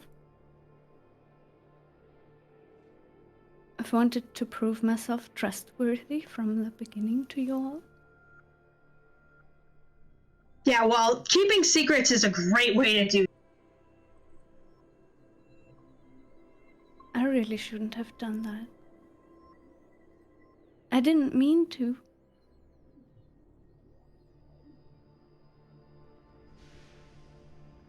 Matif. It wasn't. Oh, sorry. Oh, sorry. It wasn't supposed to be a secret. And Dante did not come to me with the Lucy stuff. I talked to him to talk to Lucy. I was there when it happened. He didn't make any choices between people. He didn't choose me over you. And neither does Emmyth. Emmyth can't do anything about her heritage. Or my job. Are you okay, Yereza? Yes. Okay. I just wanted to make sure. I heard that drop at the end of that, and I was like, oh my god, I feel Rowen right now. Okay, back to scene.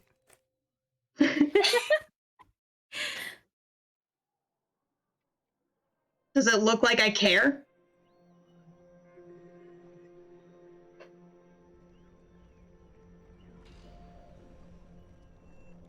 I don't need you to care about it.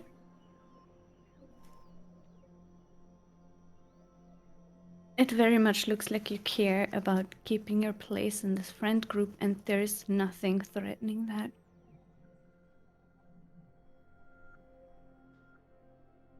He just says nothing and puts air quotes around it. Matif. Yes.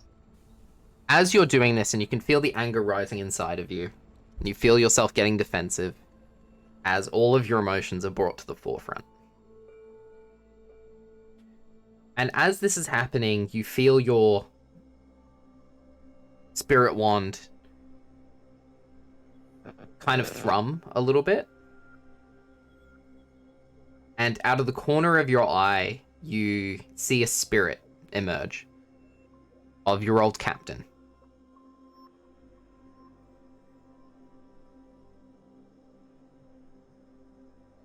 You feel the spirit put his arms around you. Or put his arm, like, around you. Like a side hug. Looking at this confrontation. And he just says to you... Yeah? Oh, you go ahead. And he just whispers to you. This isn't how a captain treats his crew. And he looks at you with extremely sad eyes. I say this more to him than to Rowen, but I mean it to both of them. And he is, like, angry crying. Like, the small crying, you know? And he just yells, I have earned my place. I have done everything right.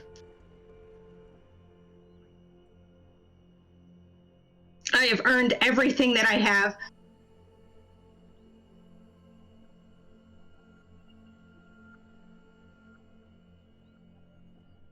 I'm not here to take it from you, Matif.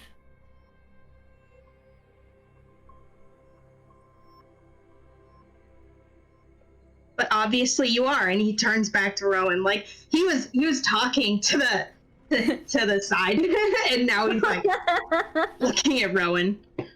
I was kind of following your gaze, like, oh, is there? Okay. No, there's nothing there. Okay, cool.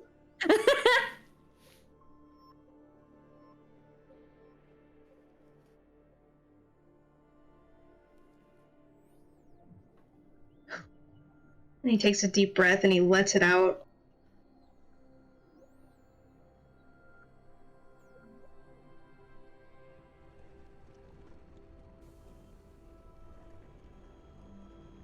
You have earned your place here, you know?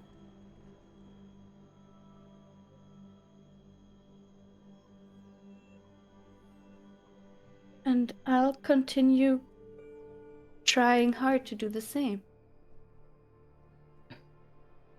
And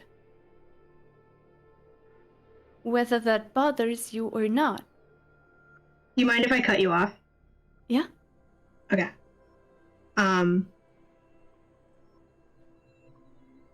He says, I have fought and I have clawed my way to where I am now. I have put everything that I have into this group, into my mission. My loyalties lie here and nowhere else. Matif. No, you go ahead. Matif, you do not have to try so hard to deserve a place here. But obviously I do. No, you don't. You deserve a place here by being here. Do you think I tried to prove myself worthy of this group when I first saw you? And worthy of you because I knew all the things you did? No. I tried to prove myself worthy of all of you because you were all part of this group and I wanted to belong to it. You are not the outsider here, Matif. And you belong to it whether you try or not. Matif. The spirit places his hand on your shoulder, and you get a quick flashback of when you first joined the ship, of being the new guy. You mean, when I was taken prisoner, or? No, the first time. No, I was taken. That was how it started. Right. Or. Sorry, let me just revise here. No, you're good. Some stuff mixed up. But there was a point where I was. Yeah, like, there was a point you were the new guy. After that, yeah. Yeah. Yeah, that's what I'm talking about. Okay. Of having so much to prove and very little trust.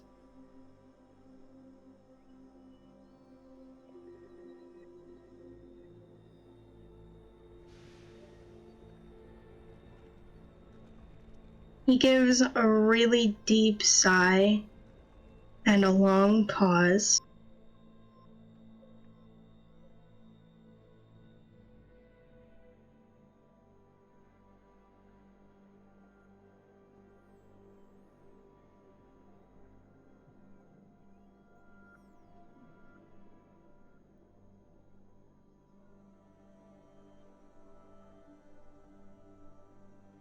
What do I want to say? Oh, I'm so sorry. Think about it. Ask her. Honestly, I was going to in the heat of the moment, but then I don't know why I didn't. Exactly. That's exactly Ciaran's point.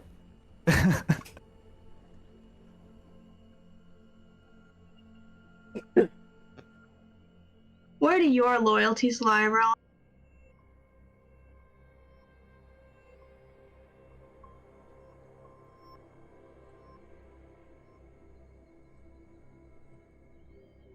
Can I even consider you a friend?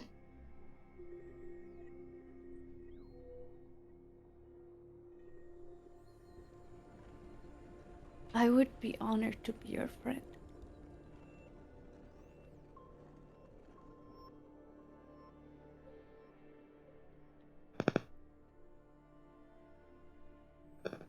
And my loyalties lie, which I can now say 100% with this group.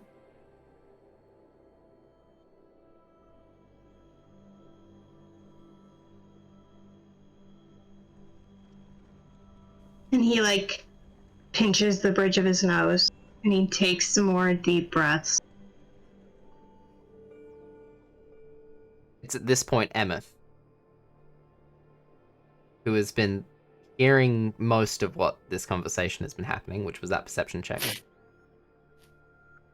Emmyth, would you like to make an appearance? Yeah, sure. You don't have to if you don't want to. No, Don't no, feel I'm like- just. No. It's not like I don't want to. I'm just. Oh, my fucking heart. Listening to this. Oh my god. I don't like. Ugh. You know what I mean? Oh. We have like a little tent, don't we? Yep. And it's still raining. How? It's another It's raining. notebook moment. Yeah.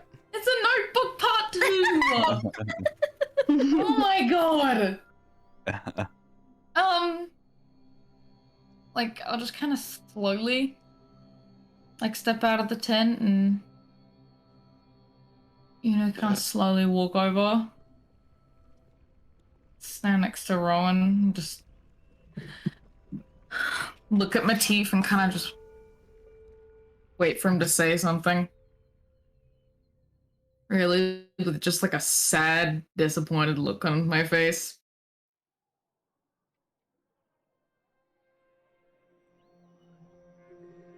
He had his eyes closed during this, trying to like compose himself. And when he opens them, you're there, and he's Fucking like hell. kind of taken off, like taken aback. Just teleport in.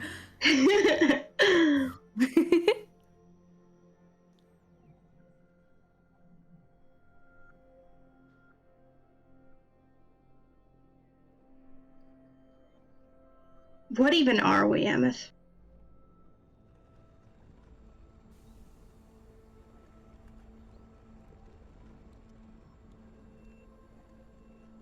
A ragtag bunch of hooligans that go around pretending like what they're doing is meaningful, knowing that at any second it could all fall, and that none of us actually have ties to each other.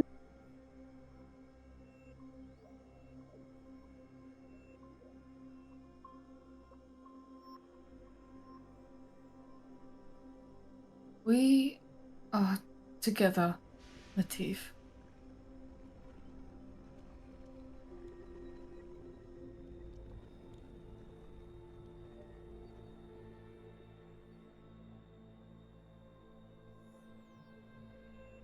Do you understand that?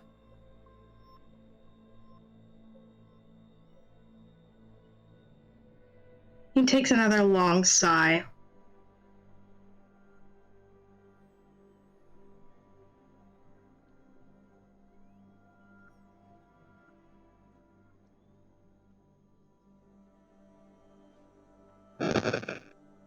Rowen,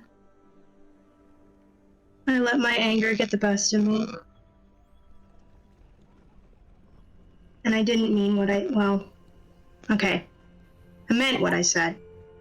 But Sorry. It was harsh.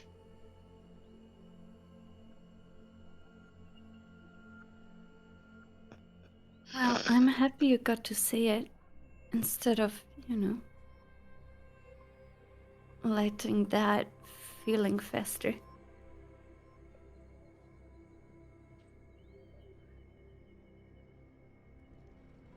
It was wrong of me to become jealous of the connections you've made here after they have meant so much to me. It's hypocritical.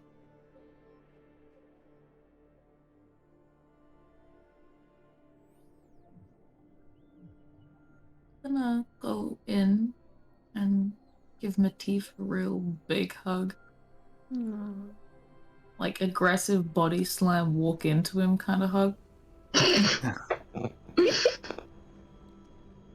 Just to try and convince him that I mean it.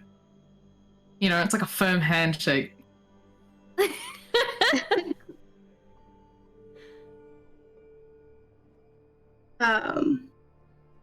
He won't move, and he won't accept it for, right away.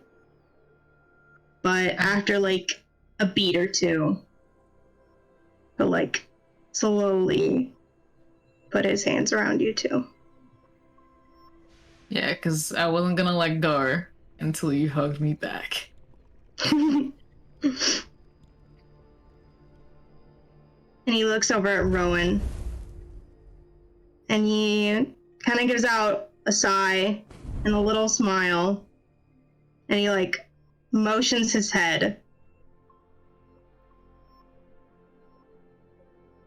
I immediately sprint over there and join the hug. I'll, open my arm up so that it can be a proper group hug. Yeah. I wrap my arm Where's around both of Dante? them and lift them up a little bit. Dante, Yeah, I want to yell at Dante. Dante, you wander out of the house and you see Emmyth, Rowen, and Matif all soaking wet, just hugging in the rain.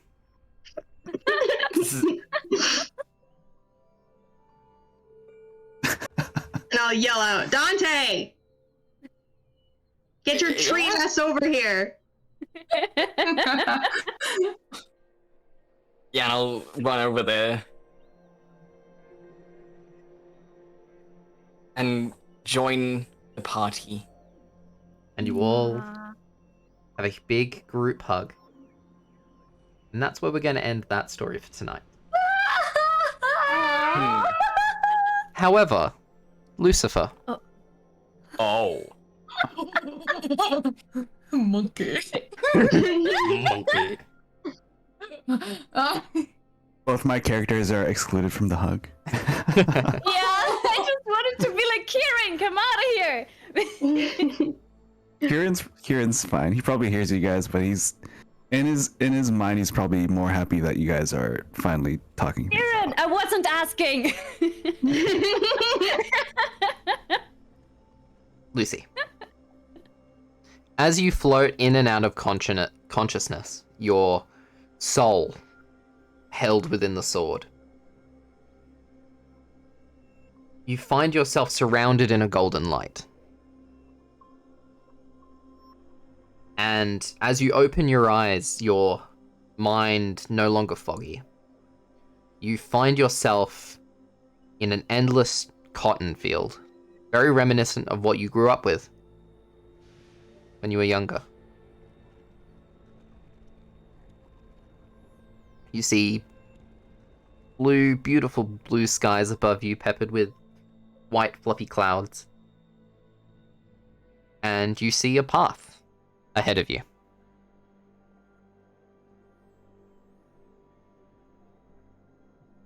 And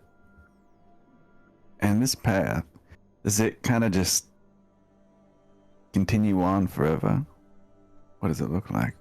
The path goes up this hill. And you don't see what's on the other side of the hill.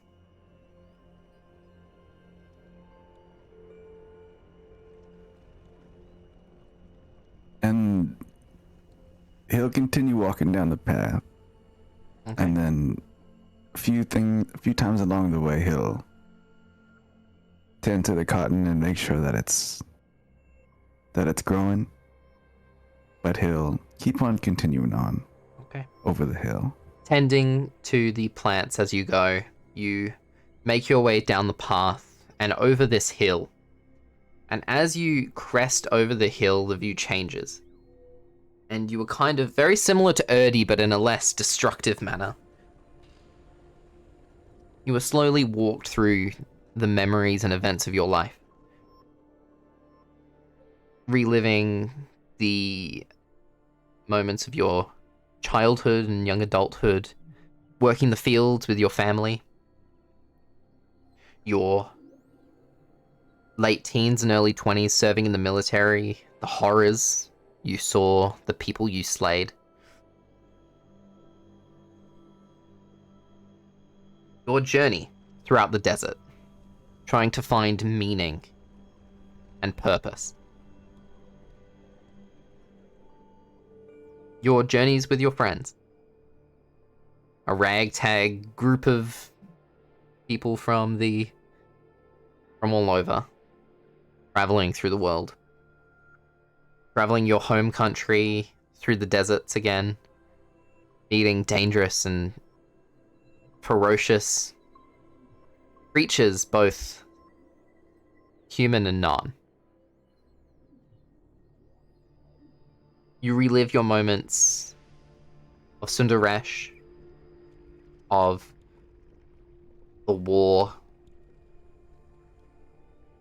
and all of your moments up till now, dying not once but thrice.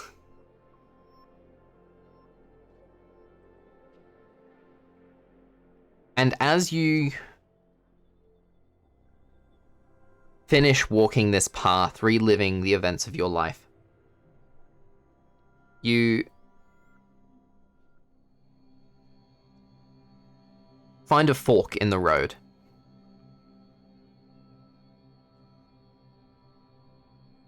And as you stop to consider this fork and the direction to go in, you hear a voice emanating from the left path. A soft, feminine voice, almost musical.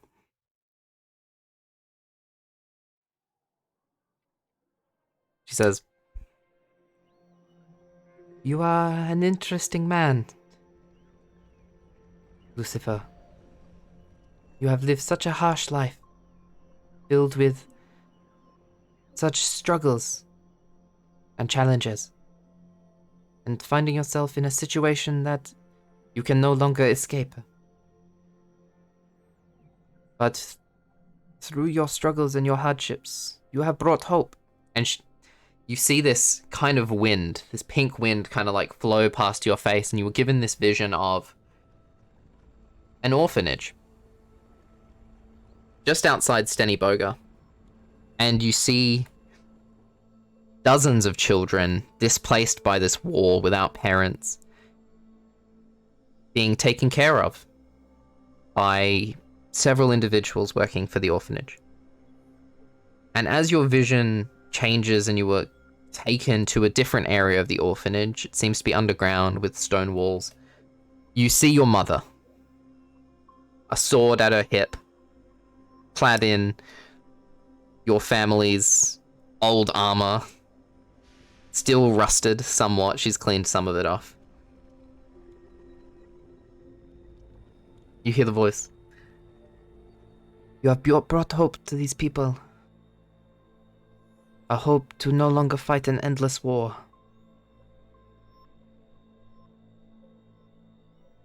A hope to change the fates of these people." This pink wind flows in front of your eyes, and you are taken back to the fork in the road, where a voice from the right path speaks.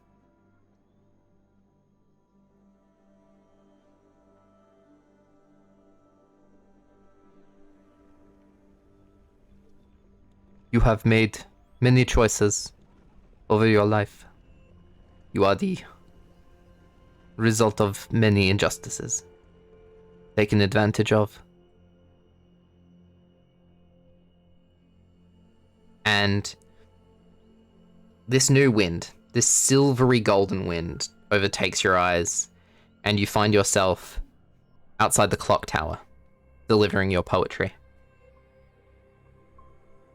You are not afraid to stand up and speak for what is right, calling for justice, and protecting those who suffered from injustice. Another wind. You have given to the needy, and shows you images of yourself handing out coins to villagers and to children, setting up young Jeffrey Bezos's budding bookshop business.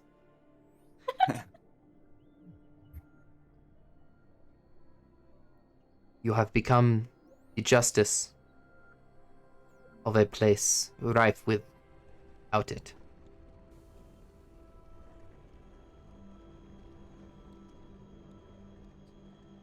This land is in need of a strong leader. Can revert the course to what is right. The wind appears before your eyes and you are at a fork in the road. Lucifer.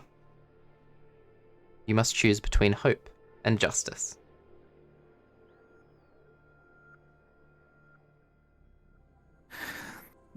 He'll think to himself, and not really talking to anyone, but kind of everyone at the same time.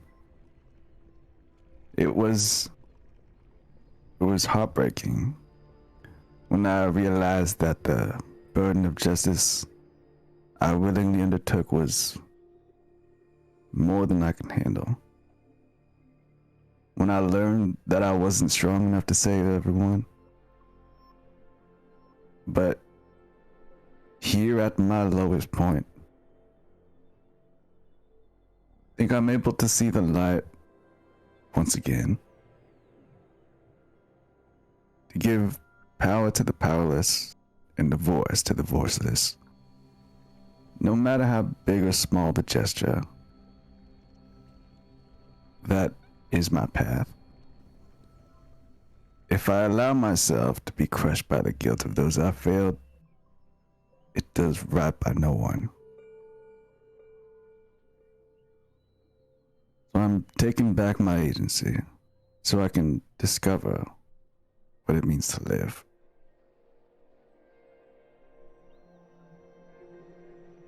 And may I think about it?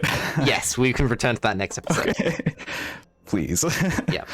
That's a big decision for you. Oh, I will also mention, on the ground, for the two paths, on one side, on the ground leading to the left, is the symbol of a violin,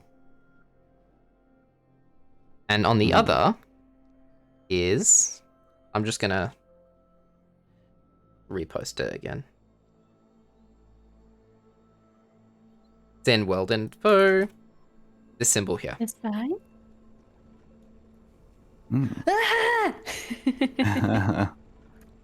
And that's where we'll end today. Wow. Oh my god.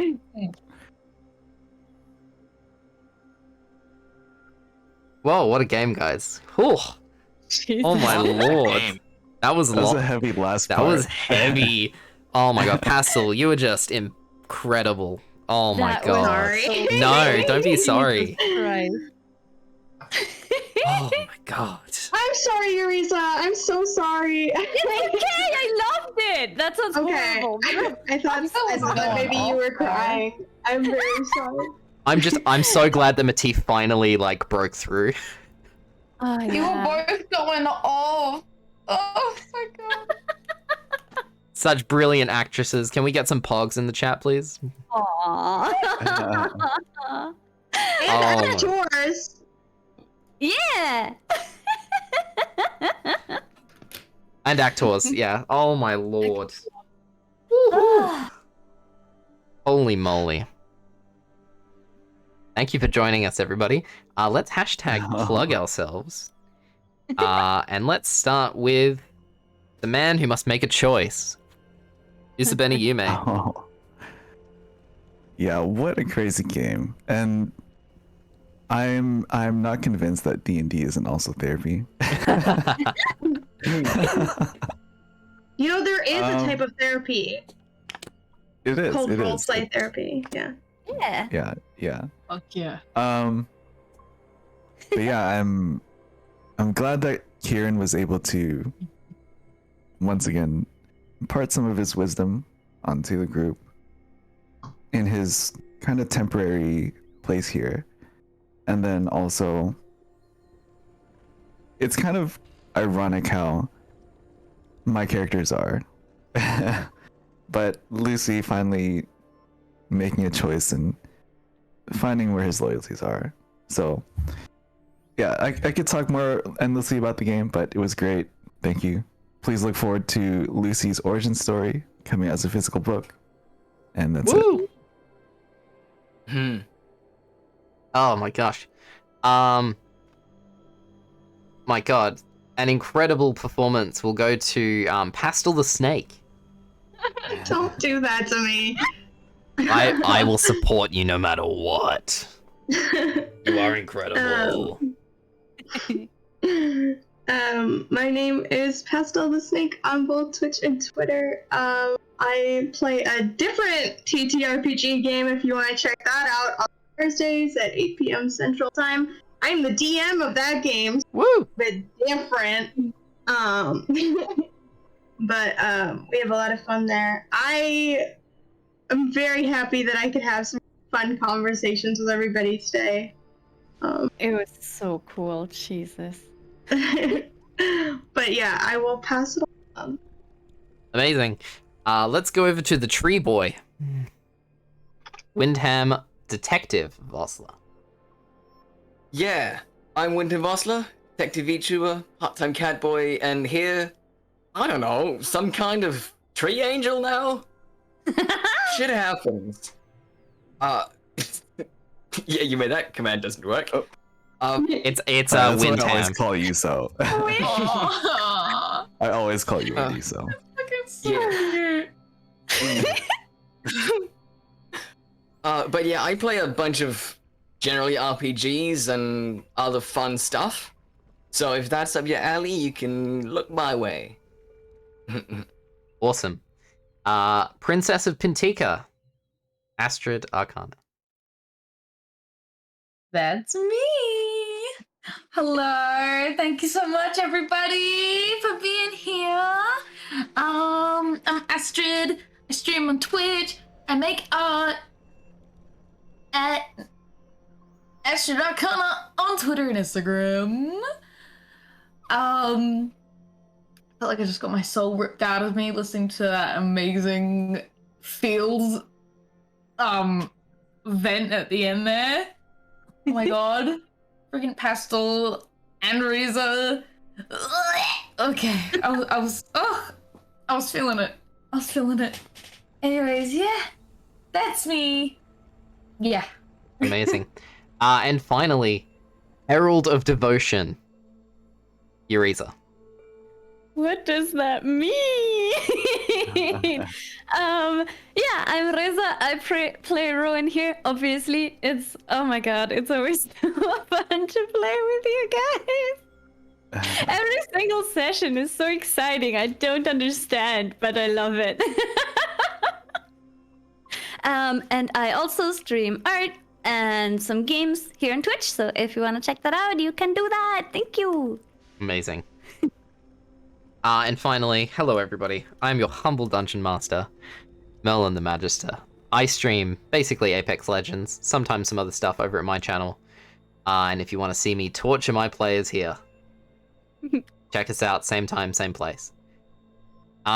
Just to remind everybody, we do have donations, finally. So if you wanted to give money to us and not Daddy Twitch, we are saving up for new character art. So keep an eye on that. We're going through a huge we're going through a huge rebrand soon. So if you guys want to support us, feel free. Everyone got a cool transformation today. That was really fun. Yeah, well, except for Ciaran. Transformed back to his regular himself. His regular self.